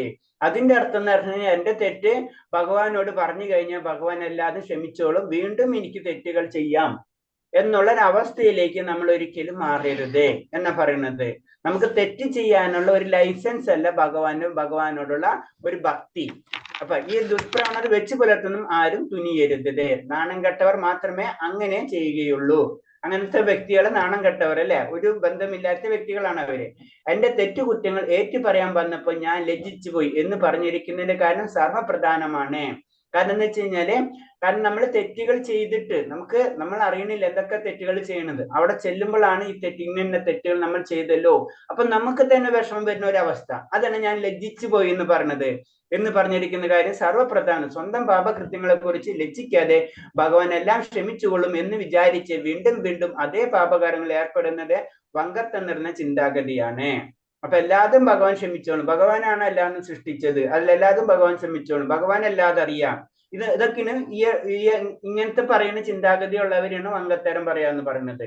അപ്പൊ അതല്ല, നമ്മൾ തെറ്റുകൾ ചെയ്യാതിരിക്കുക. അത് അറിയാതെ നമ്മൾ തെറ്റുകൾ ചെയ്തിട്ടുണ്ടെങ്കിൽ ഭഗവാനോട് പ്രാർത്ഥിക്കുക, എന്റെ തെറ്റുകൾ ക്ഷമിക്കണമെന്ന്. അതിന്റെ അർത്ഥം അതിനൊരു ലൈസൻസ് ആയിട്ട് നമ്മൾ അത് എടുക്കരുത്.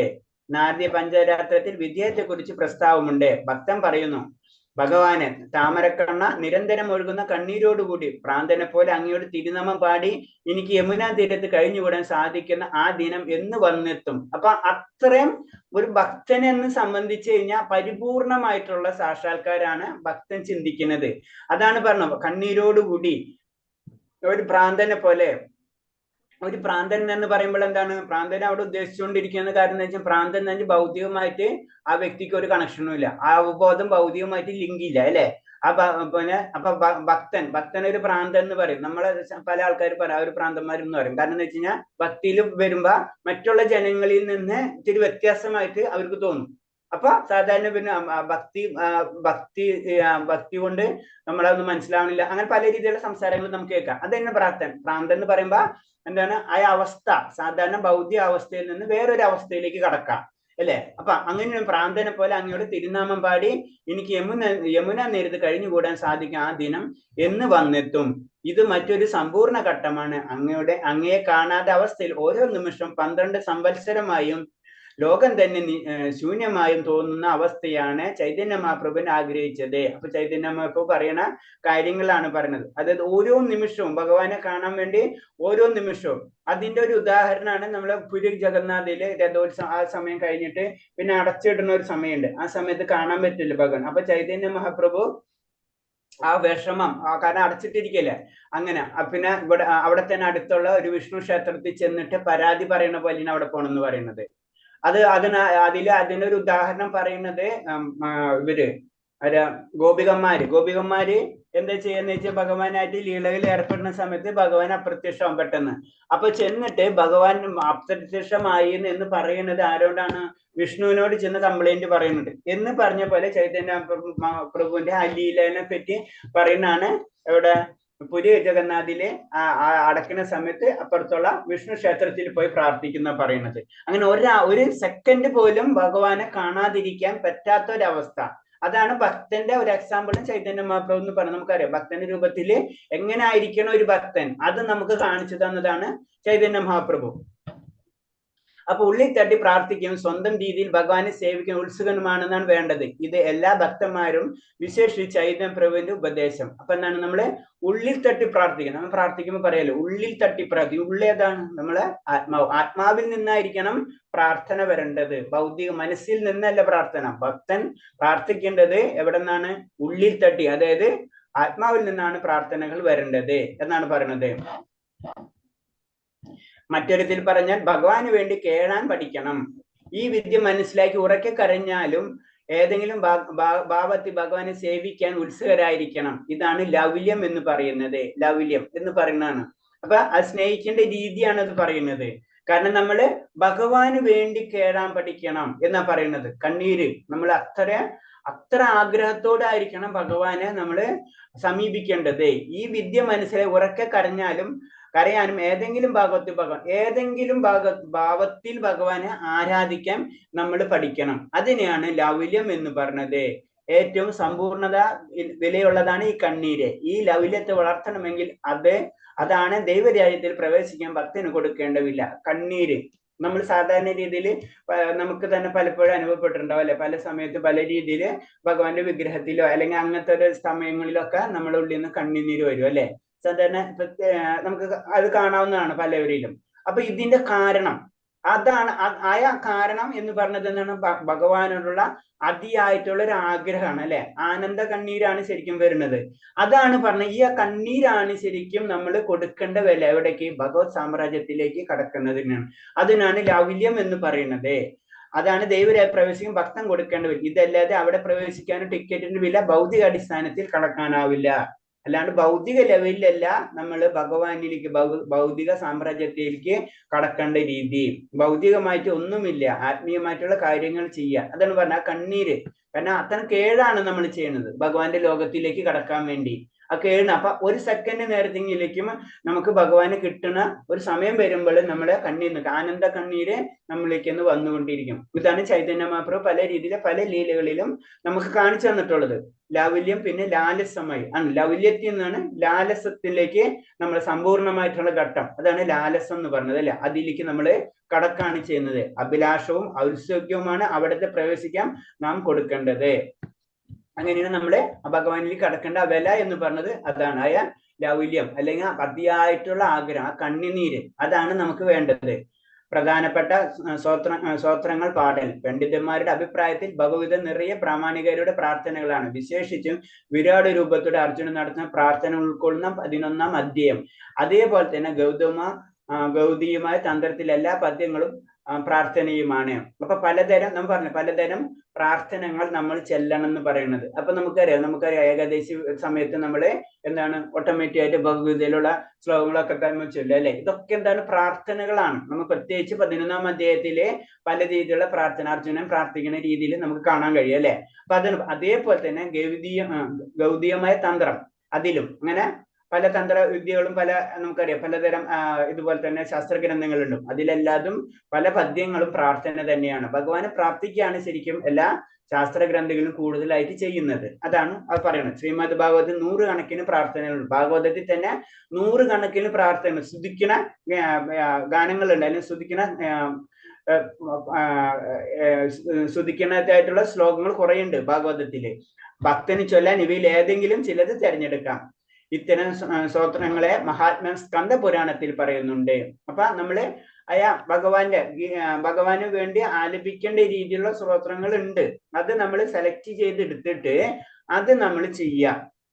അപ്പൊ നമുക്ക് ഹരേ കൃഷ്ണ മഹാമന്ത്രം അല്ലാതെയും നമുക്ക് ഇതിൽ നിന്ന് പല കാര്യങ്ങൾ എടുത്തിട്ട് നമുക്ക് അത് നമുക്ക് ചൊല്ലുന്നതുകൊണ്ട് ഒരു കുഴപ്പമില്ല. അപ്പൊ എന്താണ് ആ സ്കന്ദ പുരാണത്തിൽ അതിനെപ്പറ്റി പറയുന്നുണ്ട്. ഭഗവത് സ്തോത്രങ്ങൾ കൊണ്ട് അലങ്കൃതമാവാനുള്ള ഭക്തന്മാരെ മഹർഷിമാരും പുണ്യം ആത്മാക്കളും ആദരിച്ച് ഇത്തരം ഭക്തന്മാർക്ക് ദേവന്മാർക്ക് പോലും ആരാധ്യനാണ്. അപ്പൊ ഭഗവാന്റെ ആ സ്തോത്രങ്ങൾ ചെല്ലുന്ന ഭക്തന്മാരെ എന്നാൽ പുണ്യാത്മാക്കൾ മഹർഷിമാർക്ക് പോലും ആരാധ്യനാണെന്നാ പറയുന്നത്. അത്ര ഇമ്പോർട്ടൻസ് ആണ്. നമുക്കറിയാം വളരെ രീതിയിൽ പറഞ്ഞു കഴിഞ്ഞാൽ അത് അതേ രീതിയിൽ ചൊല്ലുന്ന രീതിയുള്ള വ്യക്തികൾ. അപ്പൊ അതിന് എക്സാമ്പിൾ ജീവഗോസ്വാമി പറഞ്ഞിട്ടുണ്ട്. നമ്മളെ 6 ഗോസ്വാമിയിൽ ജീവഗോസ്വാമികൾക്ക് അങ്ങനത്തെ ഭാഗവതമൊക്കെ ചൊല്ലുന്ന രീതി ഉണ്ടല്ലോ, അത് അതിൽ വളരെയധികം പ്രശസ്തനായിരുന്ന ജീവഗോസ്വാമി. അപ്പൊ അവരെന്താണ് അത്തരം ഭക്തന്മാർ ദേവന്മാർക്ക് പോലും ആരാധ്യനാണെന്ന് പറഞ്ഞത്. അപ്പൊ നമ്മളത് ചെല്ലണം. അപ്പൊ അങ്ങനത്തെ നമുക്ക് ചാൻസുകൾ കിട്ടിക്കഴിഞ്ഞാൽ നമ്മളത് ചെല്ലണം എന്നാണ് നമ്മൾ പറയുന്നത്. അപ്പൊ പ്രാർത്ഥന മാത്രമല്ല, ഭഗവാനെ സ്തുതിക്കുന്ന സ്തുതിഗീതങ്ങളും പല ഗ്രന്ഥങ്ങളിലുണ്ട്. ആ സ്തുതിക്കുന്ന ഗീതങ്ങൾ എടുത്തിട്ട് ഭഗവാനെ സ്തുതിക്കണം എന്നാണ് പറയുന്നത്.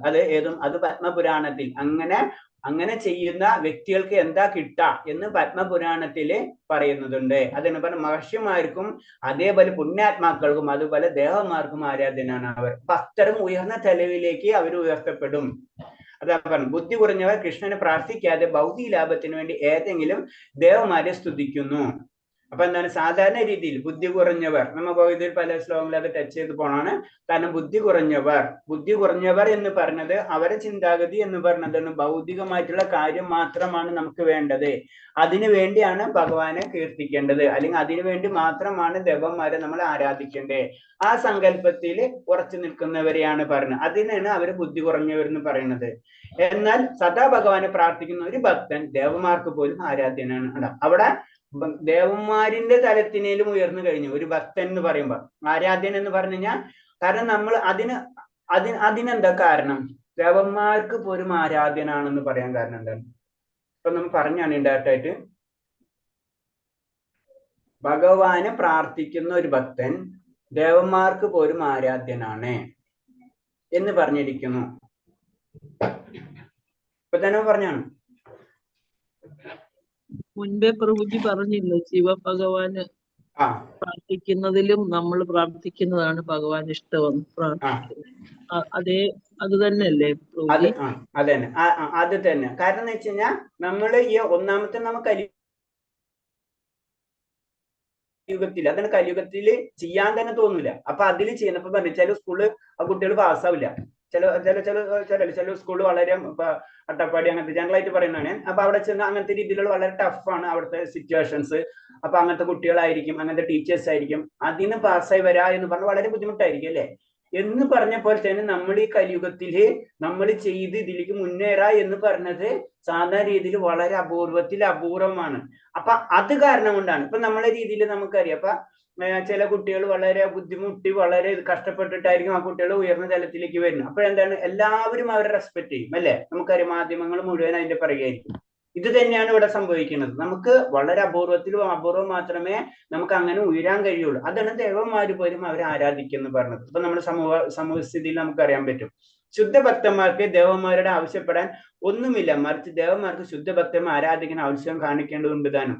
കാരണം ശുദ്ധഭക്തന് പിന്നെ ദേവന്മാരെ ആരാധിക്കേണ്ടതില്ല അല്ലെ? ശുദ്ധഭക്തൻ ഒരിക്കലും ദേവന്മാരെ ആരാധിക്കില്ല. പക്ഷെ എന്താണ് ദേവന്മാരെന്താണ് ഇങ്ങനത്തെ ഭക്തന്മാരെ ആരാധിക്കുക എന്ന് പറഞ്ഞു കഴിഞ്ഞാൽ അവരുള്ളിൽ, കാരണം അത്രയും പെർഫെക്റ്റ് ആണ്. ഞങ്ങൾക്ക് പോലും ഇത് ചെയ്യാൻ പറ്റണില്ല. ഞങ്ങൾക്ക് അത്രയധികം സൗകര്യങ്ങൾ ഉണ്ടായിട്ട് പോലും ഭഗവാന് അവരുദ്ദേശിച്ച രീതിയിൽ എത്തണില്ല.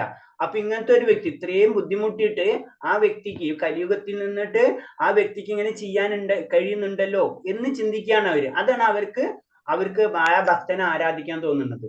ആ ലെവലിൽ ഞാൻ പറഞ്ഞില്ല. അത്തരം നമുക്ക് സാധാരണ ഭൗതിക ലെവലിൽ ചിന്തിച്ചു കഴിഞ്ഞാൽ ചില കുട്ടികൾ വളരെ ബുദ്ധിമുട്ടിയിട്ടായിരിക്കും എന്താണ് ആ ഒരു ഉന്നതമായ വിജയങ്ങൾ നേടിയെടുക്കുന്നത് അല്ലെ? അപ്പൊ എന്താണ് എല്ലാവർക്കും ആ കുട്ടീനോട് ഇഷ്ടമായിരിക്കും അല്ലെ? ഇത് തന്നെയാണ് കാരണം ഇത്രയും ബുദ്ധിമുട്ടിട്ടാണ് അവരെ ഉന്നത തലങ്ങളിലേക്ക് എത്തുന്നത്. ഇത് തന്നെയാണ് നമ്മൾ കലിയുഗത്തിൽ നിന്ന് ഒരു ഭക്തൻ ഉയരുമ്പോൾ ദേവന്മാർ കാണുന്ന അവസ്ഥ. അതാണ് പറയുന്നത്.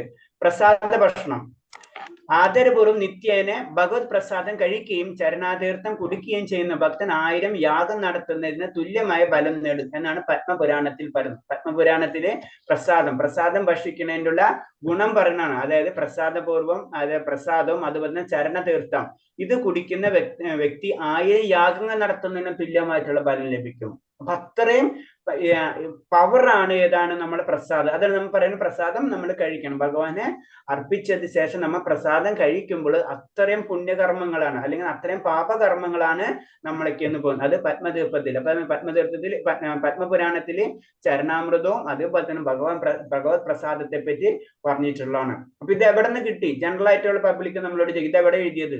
ഇത് എഴുതിയിട്ടുള്ള പത്മപുരാണം. പത്മപുരാണം അപ്പൊ പുരാണം അക്സെപ്റ്റ് ചെയ്യുന്നവർ ഇത് അക്സെപ്റ്റ് ചെയ്യുക. വളരെ സിമ്പിൾ ആണ്. അതാണ് പത്മപുരാണത്തിലുള്ള ലൈനാണിത്. പ്രസാദം കഴിക്കുന്ന വ്യക്തിയും ചരണാമൃതം കുടിക്കുന്ന വ്യക്തിയും 1000 യാഗങ്ങൾ നടത്തുന്ന തുല്യമായിട്ടുള്ള ഫലങ്ങൾ ലഭിക്കുന്നുണ്ടെന്ന് പത്മപുരാണത്തിൽ എഴുതിയിട്ടുണ്ട്.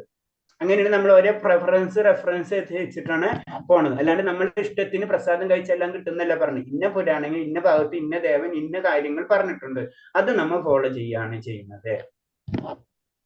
അപ്പൊ അതിൽ ഫോളോ ചെയ്യാം, നമുക്ക് ഫോളോ ചെയ്യാം. പിന്നെ നമ്മൾ ഓപ്ഷൻ ആണ് ചരണാമൃതപാനം. ഭഗവാന്റെ വിഗ്രഹത്തിൽ അഭിഷേകം നടത്തുന്ന ജലം ശേഖരിച്ചെടുക്കുന്നതാണ് ചരണാമൃതം. അപ്പൊ എന്താണ്? സാധാരണ ഭഗവാനെ അഭിഷേകം ചെയ്യുമല്ലോ അല്ലെ? അഭിഷേകം ചെയ്യുന്ന ആ ജലത്തെയാണ് നമ്മൾ ചരണാമൃതം എന്ന് പറഞ്ഞത്. അതില് പൂക്കളും ചന്ദനം പനിനീര് തുടങ്ങിയ വാസന ദ്രവ്യങ്ങളും കൊണ്ട് സൗരഭമുള്ളതാക്കി തീർന്ന ജലം ഭഗവാന് പാദാരന്ധ്യങ്ങൾ കൂടി വഴുതി വീഴുന്ന ശേഖരിച്ച് പുളിയില്ലാത്ത തൈര്യമായി കലർത്തുന്നു. ഇങ്ങനെ ചരണാമൃതം സ്വാദിഷ്ടമായി എന്ന് മാത്രമല്ല അതിന് അപാരമായ ആത്മീയ മൂല്യം കൂടിയുണ്ട്. അപ്പൊ 2 കാര്യങ്ങളാണ് അതിൽ കിട്ടുന്നത്. അപ്പൊ ഇതിൽ ബേസിക് ആയിട്ട് തന്നെ പൂക്കൾ ഉണ്ടാവും അല്ലെ? ഭഗവാൻ അർപ്പിച്ച പൂക്കൾ ഉണ്ടാവും, ചന്ദനം ഉണ്ടാവും, പനിനീരുണ്ടാവും. ഇത് ബേസിക് കാര്യങ്ങളുണ്ട്. പിന്നെ പല രീതിയിലുള്ള അഭിലാഷങ്ങൾ, പല അഭിഷേകങ്ങൾ പല രീതിയിൽ നമുക്ക് കാണാൻ പറ്റും. പല രീതിയിലുള്ള വസ്തുക്കൾ അതിലുണ്ടാവും. പക്ഷെ മിനിമം ഇത്ര ഐറ്റം അതിൽ കാണും. പൂക്കൾ ഉണ്ടാവും, ചന്ദനം ഉണ്ടാവും, പനിനീരുണ്ടാവും. ഇത് ലാസ്റ്റ് എന്ത് ചെയ്യണം? കുറച്ച് പുളിയില്ലാത്ത തൈരുമായി കലർത്തിയിട്ടാണ് ഒരു ചരണാമൃതം കൊണ്ടുവരുന്നത്. അപ്പൊ ഈ ചരണാമൃതം നമ്മൾ ആസ്വദിക്കുകയാണെന്ന് വെച്ച് കഴിഞ്ഞാൽ 2 ഗുണമാണ് ഒന്ന് കിട്ടുന്നത്. ഒന്ന് നമ്മള് എന്താണ് ഭൗതികമായിട്ട് ശരീരത്തിന് പല ഔഷധ ഗുണങ്ങളും നമുക്ക് കിട്ടും. 2 ആത്മീയമായിട്ട് അതിന് വളരെയധികം മൂല്യമുണ്ട്. കാരണം ഭഗവാന്റെ ചരണത്തിൽ നിന്നാണ് ഇത് കിട്ടുന്നത് അല്ലെ? ആ രീതിയിൽ ചിന്തിച്ചു കഴിഞ്ഞു കഴിഞ്ഞാലും അത് അപാരമായിട്ടുള്ള ആത്മീയ മൂല്യം കൂടെയുണ്ട്. അപ്പൊ അതാണ് ചരണാമൃതം നമ്മൾ പാനം ചെയ്യണം എന്ന് പറഞ്ഞതിന്റെ കാരണം. ക്ഷേത്രത്തിൽ സൂക്ഷിച്ചിരിക്കുന്ന ചരണാമൃതം കഴിക്കുന്നതോടെ ദൈവരാജ്യത്തിൽ കടക്കാനുള്ള അർഹത നേടാൻ കഴിയും എന്നാ പറയുന്നത്. അത്രയും പവർഫുൾ ആണ് ഭഗവാന്റെ ആ ചരണാമൃതം എന്ന് പറയുന്നത്. ക്ഷേത്രത്തിൽ വലിയ പാത്രത്തിൽ ചരണാമൃതം സൂക്ഷിച്ചിരിക്കും. ക്ഷേത്രം ദർശിക്കാനും പ്രതിഷ്ഠാമൂർത്തി ആരാധിക്കാനും എത്തുന്നവർക്ക് തികഞ്ഞ ആദരവോടെ 3 തുള്ളി ചരണാമൃതം കഴിക്കാനും അതോടെ അതീന്ദ്രിയാനന്ദം അനുഭവിക്കാനും കഴിയുന്നു. ഭഗവാന്റെ പാദങ്ങളിൽ നിന്നിട്ടുള്ള അമൃതാണ് ശരിക്കും അല്ലെ? അമൃതാണ് നമ്മൾ സേവിക്കുന്നത്. അപ്പൊ അതോടുകൂടി നമുക്ക് ആ അതീന്ദ്രിയ ആനന്ദത്തിലേക്ക് നമുക്ക് എളുപ്പം കടക്കാൻ കഴിയും എന്നാണ് പറഞ്ഞത്. അതാണ് ചരണാമൃതത്തിന്റെ ആ പവർ. വിഗ്രഹത്തിന് സമർപ്പിച്ച സുഗന്ധ വസ്തുക്കളും പൂക്കളും മണക്കൽ. നമുക്കറിയാം വിഗ്രഹത്തിന് നമ്മൾ പൂക്കള് സമർപ്പിക്കും, അല്ലെങ്കിൽ വസ്തുക്കൾ, ഇതൊക്കെ അങ്ങനെ പല കാര്യങ്ങളും ഭഗവാനെ സമർപ്പിക്കും അല്ലെ? അപ്പൊ വിഗ്രഹത്തിന് അർപ്പിച്ച സുഗന്ധ വസ്തുക്കളും പൂക്കളും മണക്കൽ. ക്ഷേത്രത്തിൽ സമർപ്പിക്കുന്ന സുഗന്ധ വസ്തുക്കളെ കുറിച്ച് ഹരിഭക്ത സിദ്ധോദയത്തിൽ പ്രസ്താവിക്കുന്നുണ്ട്. ഭഗവാന് സമർപ്പിച്ച സുഗന്ധ വസ്തുക്കൾ ഭക്തന്മാർ മണക്കുന്നു. നമ്മൾ ഇവിടെ എന്താണ് എസ്കോൺ ക്ഷേത്രത്തിൽ കാണല്ലേ? നമ്മള് ഭഗവാന് ചന്ദനത്തിരി കാണിച്ചു കഴിഞ്ഞാലും അല്ലെങ്കിൽ വേറെ ധൂപം കാണിച്ചു കഴിഞ്ഞാലും എന്ത് കാണിച്ചാലും ഭക്തന്മാരെ എരിച്ചു കൊണ്ടുപോയിട്ട്, അല്ലെങ്കിൽ നമ്മൾ എല്ലാ ക്ഷേത്രങ്ങളിലും കാണാവുന്നതാണ് അല്ലെ? നമ്മൾ ദീപാരാധന കഴിഞ്ഞിട്ട് പുറത്തേക്ക് പൂജാരി കൊണ്ടുവന്ന് അത് നമ്മളെല്ലാവരും കാണിക്കും അല്ലെ? ഇതിന്റെ കാരണം ഇതാണ്. അത് ഭഗവാന് അർപ്പിച്ച വസ്തു ആത്മീയ അവസ്ഥയിലേക്ക് കിട്ടി. അത് നമ്മൾ ടച്ച് ചെയ്യുന്നതോടുകൂടി നമുക്ക് ആ ആത്മീയമായിട്ടുള്ള ആനന്ദം അല്ലെങ്കിൽ ആത്മീയമായിട്ടുള്ള മുന്നേറ്റം നമുക്ക് ലഭിക്കും. അതാണ് അതിന്റെ ബേസിക് കൺസെപ്റ്റ്. അപ്പൊ ഇത് പിന്നെ സുഗന്ധ വസ്തുക്കൾ ഭക്തന്മാർ മണക്കുന്നു. അതോടെ സപ്തദർശനമേറ്റ നിർദ്ദിഷ്ടമായ പച്ചമരുന്ന് മണക്കുന്നതോടെ വിഷബാധ മാറി സുഖം പ്രാപിക്കുന്നത് പോലെ അവർ ഭക്തി മാലിന്യങ്ങളിൽ നിന്ന് വളരെ വേഗത്തിൽ രക്ഷ പ്രാപിക്കുന്നു. അതിനൊരു ഉദാഹരണം മാത്രമാണ് പറഞ്ഞിട്ടുള്ളത്. ഒരു സർപ്പദർശനം ഏറ്റിട്ടുള്ള ഒരു വ്യക്തി അല്ലെ? പാമ്പ് കടിച്ചിട്ടുള്ള ഒരു വ്യക്തിക്ക് അവർക്ക് സാധാരണ രീതിയിൽ പണ്ടത്തെ രീതി അനുസരിച്ച് പച്ചമരുന്ന് വൈദ്യാണ് ചെയ്യുക അല്ലെ? പച്ചമരുന്നുകൾ കൊടുക്കും. അങ്ങനെ പച്ചമരുന്നുകൾ കൊടുക്കുന്നതോടെ ആ വ്യക്തിക്ക് വിഷം മാറും. അത്രയും പവർഫുൾ ആണ് ഏതാണ് ഭഗവാനിൽ അർപ്പിച്ച സുഗന്ധ പൂക്കൾ അല്ലെ? സുഗന്ധം നിറഞ്ഞ പൂക്കള് അല്ലെങ്കിൽ സുഗന്ധ ദ്രവ്യങ്ങള് നമ്മൾ മണക്കുന്നത് എന്നാണ് പറഞ്ഞത്. അതിനൊരു കമ്പാരിസൺ ആണ് പറഞ്ഞത്. അത്രയും പവർഫുൾ ആണെന്ന് പറഞ്ഞു. ഏത്? ഈ ഭൗതികമായിട്ടുള്ള അസുഖം മാറുന്നതിന് വേണ്ടി, ആ ഭൗതികമായിട്ടുള്ള അസുഖം മാറുന്നതിന് വേണ്ടി നമ്മൾ ഭഗവാനെ അർപ്പിച്ചിട്ടുള്ള പുഷ്പങ്ങൾ അല്ലെങ്കിൽ സുഗന്ധദ്രവ്യങ്ങൾ മണക്കണം എന്നാണ് പറയുന്നത്. അടുത്തത് വിഗ്രഹ സ്പർശനം. വിഷ്ണു ധർമ്മോത്തരത്തിൽ ഇങ്ങനെ പറയുന്നു: വൈഷ്ണവ ചെരിയിൽ കടന്ന് കൃഷ്ണബോധത്തിൽ ഭക്തിയുദ്ധ സേവനം ചെയ്യുന്ന ആൾക്ക് മാത്രമേ ഭഗവാന്റെ ദേഹമായ വിഗ്രഹത്തെ സ്പർശിക്കാൻ അവകാശമുള്ളൂ. അപ്പൊ വിഗ്രഹ സ്പർശനം നമുക്ക് തോന്നുന്ന പോലെ വിഗ്രഹത്തെ നമ്മൾ സ്പർശിക്കാൻ പാടില്ല. അപ്പൊ ആ വിഗ്രഹത്തെ സ്പർശിക്കാൻ എന്താണ്, നമുക്കൊരു അത്രയും ചൈതന്യമായിട്ടുള്ള ഒരു വസ്തുവാണ് അല്ലെ. അപ്പൊ നമ്മൾ എത്രയും പ്യൂരിഫിക്കേഷൻ ഉണ്ട്, ആ ലെവലിൽ എത്തിയതിന് ശേഷമായിരിക്കണം. അതാണ് നമ്മള് ക്ഷേത്രന്മാരിൽ എല്ലാവരും കയറി പൂജ ചെയ്യാത്തത് അല്ലെ. പിന്നെ അതിന് പല രീതിയിലുള്ള കൺസെപ്റ്റ് ഉണ്ട്. ഇപ്പൊ ഞാൻ പറഞ്ഞു കാരണമുണ്ട്. ഇപ്പൊ നമ്മൾ നോർത്ത് ഇന്ത്യൻസിൽ പല ക്ഷേത്രങ്ങളിലും കാണാൻ പറ്റും അങ്ങനത്തെ രീതിയിൽ. കാരണം അത് ദേവഭൂമി എന്ന് പറഞ്ഞു, അവിടെ എല്ലാം പരിശുദ്ധമായിരിക്കും. അങ്ങനെയുള്ള കൺസെപ്റ്റ് അവർക്കുണ്ട്. പക്ഷെ ജനറൽ ആയിട്ട് പറയുമ്പോൾ എന്താണ് ജനറൽ ആയിട്ട് പറയുമ്പോൾ അത് പരിശുദ്ധമാണ്. ഭഗവാന്റെ എല്ലാ കാര്യം പരിശുദ്ധമായിട്ടിരിക്കണം. അതാണ് വൈഷ്ണവ ചെരിയിൽ കടന്ന്, അതായത് അത് നമ്മള് അതിന്റെ എല്ലാ കാര്യങ്ങളും പഠിച്ച് അതേപോലെ നമ്മൾ പ്രവർത്തിക്കണം. ഒരു ചെറിയ കുട്ടിയെ സംരക്ഷിക്കുക, അല്ലെങ്കിൽ ഒരു ഡോക്ടർ അല്ലെ, ഡോക്ടർക്ക് കാര്യങ്ങൾ അറിയാം. എല്ലാവർക്കും ഡോക്ടർ ആവാൻ കഴിയില്ല അല്ലെ. അപ്പൊ ഡോക്ടറുടെ ഡ്യൂട്ടി എന്നുള്ള കുട്ടീനെ പരിശോധിച്ച് അത് ക്ലിയർ ചെയ്യണ പോലെ തന്നെ ആ ആചാര്യം പഠിച്ച വ്യക്തികൾ മാത്രമായിരിക്കണം അത് ചെയ്യേണ്ടത്, വിഗ്രഹം ആരാധിക്കേണ്ടത്. വിഗ്രഹത്തിൽ എന്ന് പറഞ്ഞാൽ വിഗ്രഹത്തിന്റെ പൂജകർമ്മങ്ങൾ ചെയ്യേണ്ടത് എന്ന് പറയുന്നത്. അപ്പൊ അവിടെ വിഗ്രഹ സ്പർശമൊക്കെ വേണ്ടി വരും നമുക്ക്. അപ്പൊ അത് ശ്രദ്ധിച്ച് ചെയ്യണം എന്നാണ് പറഞ്ഞത്. ഭാരതത്തിൽ ഗാന്ധിജിയുടെ രാഷ്ട്രീയ പ്രസ്ഥാന കാലത്ത് ചണ്ടാലൻ തുടങ്ങിയ അധമന്മാരെയും തൂപ്പുകാരെയും മറ്റു ക്ഷേത്രത്തിൽ കടക്കാൻ അനുവദിക്കാത്തതിനെതിരെ പ്രക്ഷോഭം നടത്തുന്നു. അവരുടെ ശുചിത്വമില്ലായ്മ സമ്പ്രദായങ്ങൾ കാരണമായിരുന്നു ഈ വിലക്ക്. അല്ലാണ്ട് വേറൊന്നും ഉണ്ടായിരുന്നില്ല. ശുചിത്വമുള്ള വ്യക്തിക്ക് ക്ഷേത്രത്തിൽ കടക്കാമായിരുന്നു. പക്ഷെ ശുചിത്വം ഇല്ലാത്ത അവസ്ഥയിലേക്ക് പോയപ്പോഴാണ് അതിന് റിസ്ട്രിക്ഷൻ വരുന്നത്. പിന്നെ അത് വേറെ രീതിയിലൊക്കെ മാറിയാ ചെയ്തത് സത്യത്തില്. അപ്പൊ സംഭവം ഇതാണ്. അപ്പൊ അവിടെ ശുചിത്വമാണ് ഇമ്പോർട്ടൻസ്. അല്ലെങ്കിൽ ആ ചെറിയ അറിഞ്ഞ വ്യക്തി ആയിരിക്കണം ക്ഷേത്രത്തിൽ കടന്ന് ആ പൂജാ കർമ്മങ്ങൾ ചെയ്യേണ്ടത്. അതാണ് പ്രത്യേകത. അതാണ് വിഗ്രഹ സ്പർശനം വളരെ വളരെ ശ്രദ്ധിക്കണം എന്ന് പറയുന്നത്.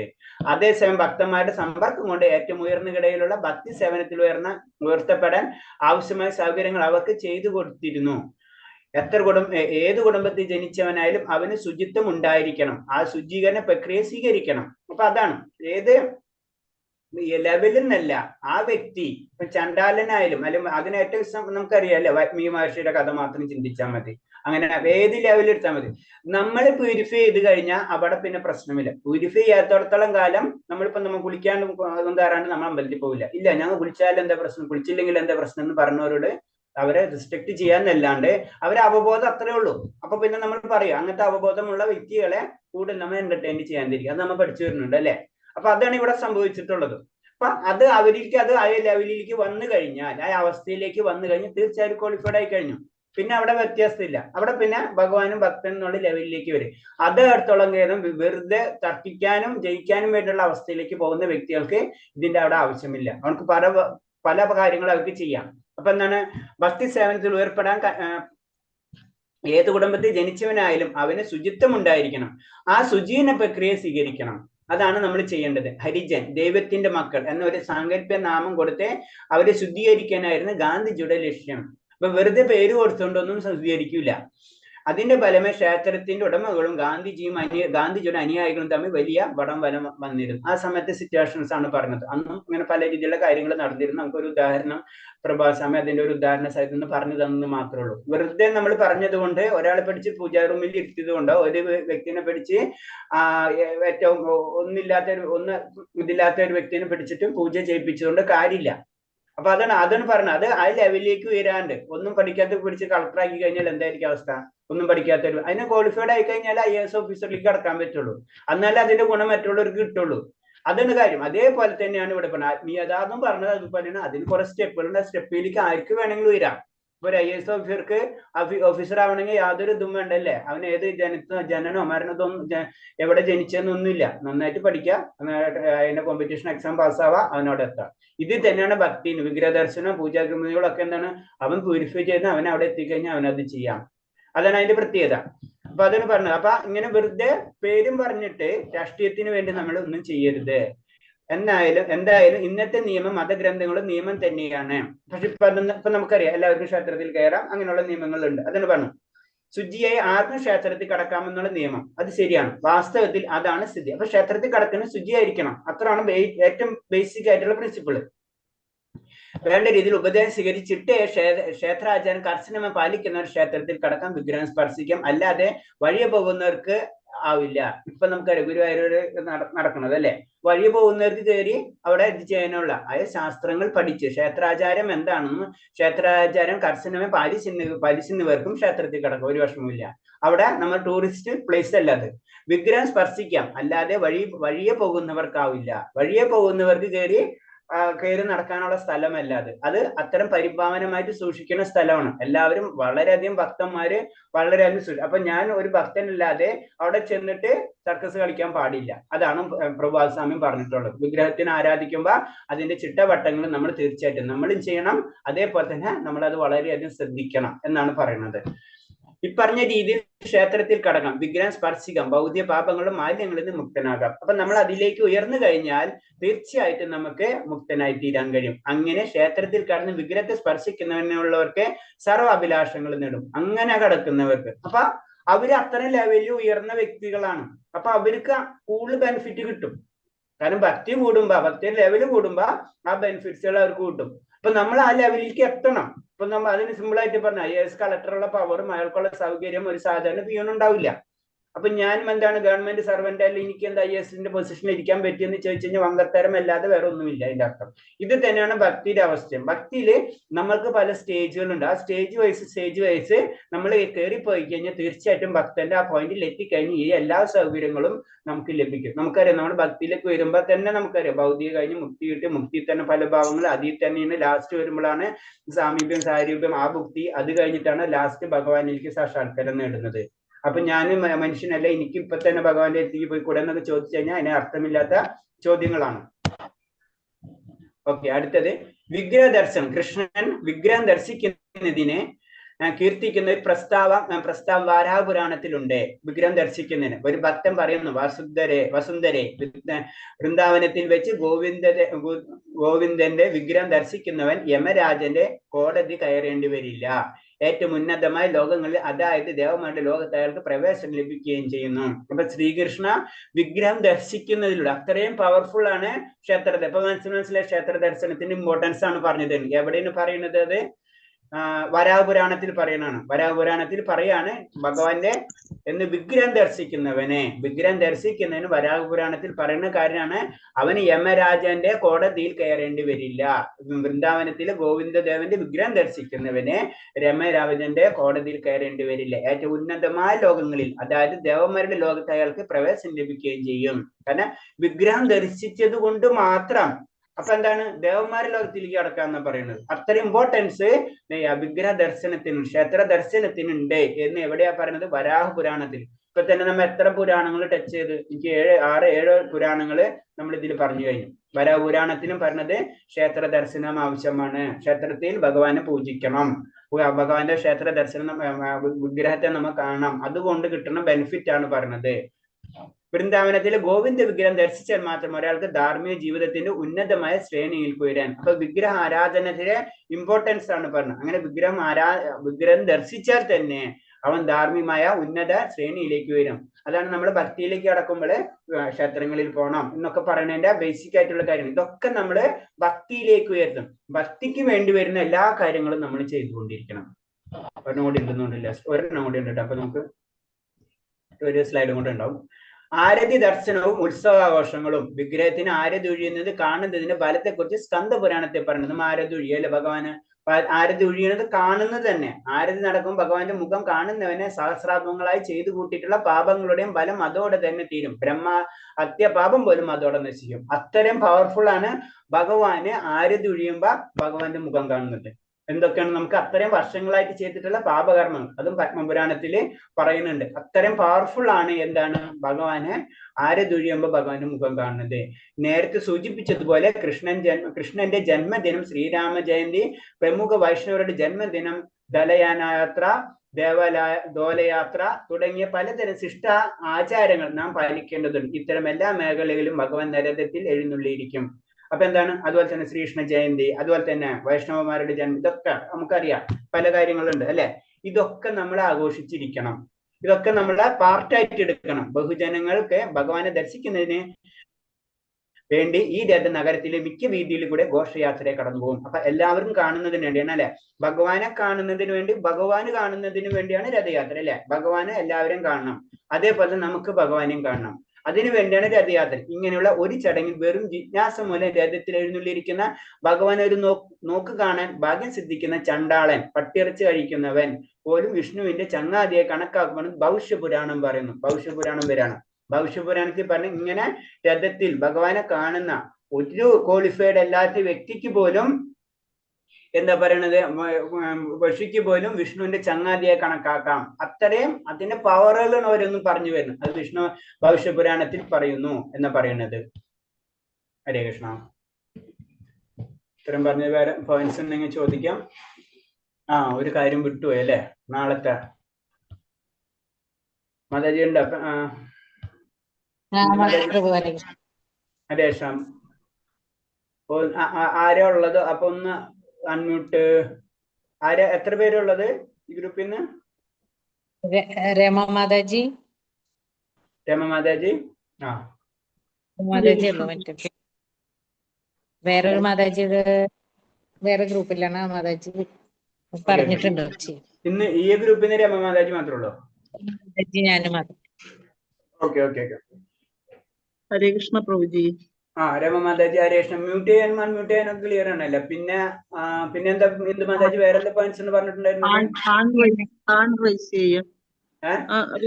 ഹാൻഡ് റൈസ് ചെയ്യാന് റിയാക്ഷൻസിലാണോ ടച്ച് ചെയ്യേണ്ടത് പ്രഭുജി? ഹാൻഡ് റൈസ് റിയാക്ഷൻസിൽ അവിടെ നിന്നല്ലേ വരുന്നത്? ചാറ്റ് ബോക്സിന്റെ ചെയ്ത് മാതാജി ഒന്ന് ചെയ്ത് ചാറ്റ് ബോക്സിലല്ലേ?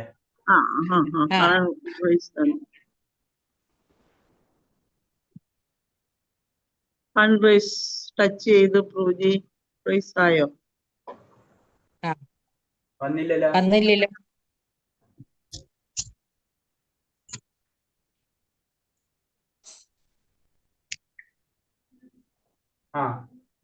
അപ്പൊ വന്നു പ്രഭുജി. ഹരേ കൃഷ്ണ. പിന്നെ അത് റിമൂവ് ചെയ്ത് ഹാൻഡ് റൈസ്. ഹരേ കൃഷ്ണ പ്രഭുജി പറഞ്ഞാട്ട് അത് മാറ്റണമെങ്കിൽ മാറിയല്ല ചെയ്യാം. വീണ്ടും ഒന്നുകൂടെ ചെയ്ത്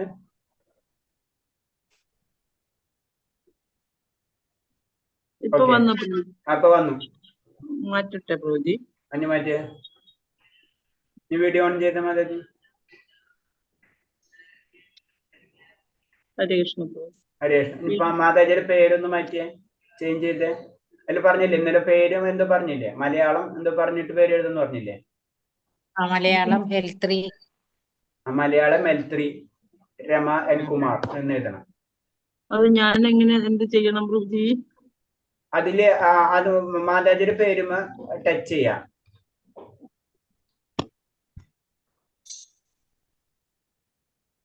അപ്പൊ ടച്ച് ചെയ്യുമ്പോ അവിടെ ഒരു മ്യൂട്ട് എന്ന് കണ്ടില്ല, അതിന്റെ അടുത്ത് 3 കുത്ത് കണ്ടില്ലേ അതിന്റെ സൈഡിൽ തന്നെ? വന്നില്ല പ്രഭുജി. എന്റെ പേര്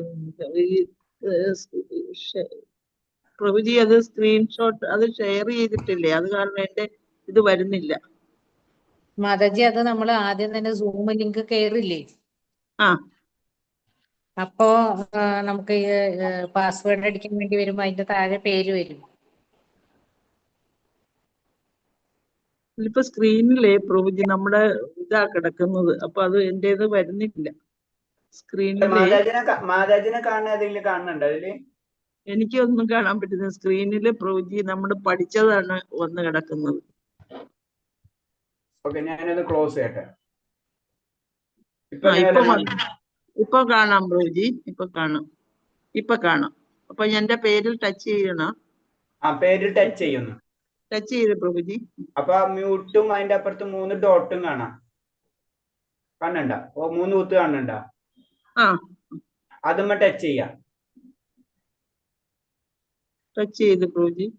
അപ്പൊ അതില് റീനെയിം കാണാം. ചാറ്റ്, സ്റ്റോപ്പ് വീഡിയോ, പിന്നെ മേക്ക് ഹോസ്റ്റ് എന്ന് പറഞ്ഞിട്ട് റീനെയിം കാണാം. എനിക്ക് വന്നില്ല പ്രഭുജി. ഇല്ലേ? അല്ലെ മാതാജി പറഞ്ഞ പോലെ കേറുമ്പോൾ പേര് മാറ്റിയാലും മതി. സ്റ്റാർട്ടിങ്ങിൽ നമ്മൾ കേറുമല്ല. മാതാജി ഒരു കാര്യം ചെയ്യാം, നമ്മൾ പാർട്ടിസിപ്പൻസ് എന്ന് കാണിക്കണ്ടേ, മ്യൂട്ട് സ്റ്റോപ്പ് വീഡിയോ ഇപ്പുറത്ത് പാർട്ടിസിപ്പൻസ് ഇല്ലേ? അതെ.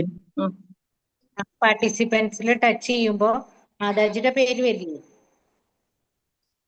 നമ്മുടെ എല്ലാവരുടെയും പേര് വരുമല്ലോ അതില്. അതെനിക്കറിയാം. അപ്പൊ അതില് മാതാജിയുടെ പേര് തൊട്ടപ്പോ അപ്പൊ റീനെയും അത് വരും. റേസ് ആൻഡ് റീനെയിം വരും. വന്നു.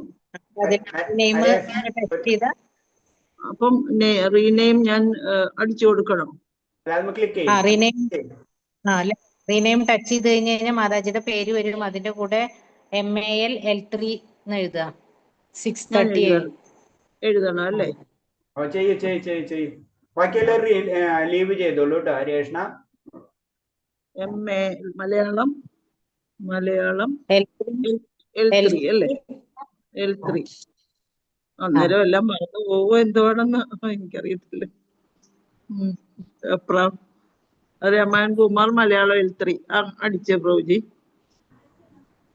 ഇപ്പൊ ഞാൻ ചെയ്തു മാതാജി, നോക്കൂ എന്റെ പേരിന്റെ താഴെ MAL L3 6:30 AM. മാതാജിയുടെ വന്നില്ല.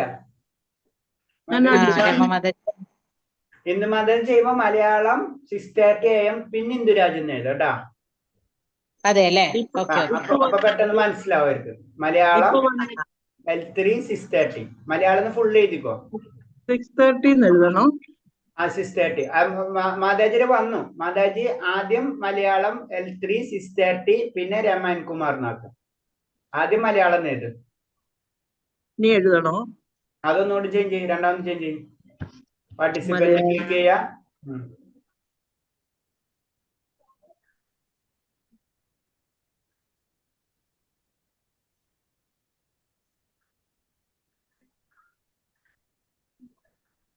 ആദ്യം മലയാളം ഒന്ന് അടിക്കണോ പ്രഭുജി? ആദ്യം മലയാളം എഴുതണം. അങ്ങനെ ചെയ്ത് വെക്കണം നമ്മള് ആദ്യമേ തന്നെ. അത് പറയുമ്പോ തന്നെ അൺമ്യൂട്ട് ചെയ്യണം. നമ്മൾ പറയണം. ഹാൻഡ് റൈസിങ് ചെയ്ത് വെക്കണം. പേരും മാറ്റി ഹാൻഡ് റൈസിങ് ചെയ്ത് വെക്കണം. മലയാളം L3 മാധവപ്രഭു ഞാൻ ചെയ്തു.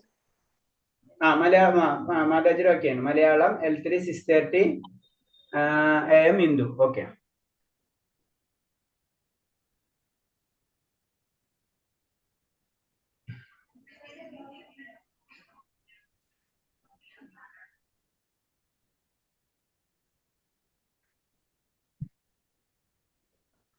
പ്രഭു ലൈവ് വേണമെങ്കിൽ സ്റ്റോപ്പ് ചെയ്യാം. ശരി. സോറി. Thank you Mataji.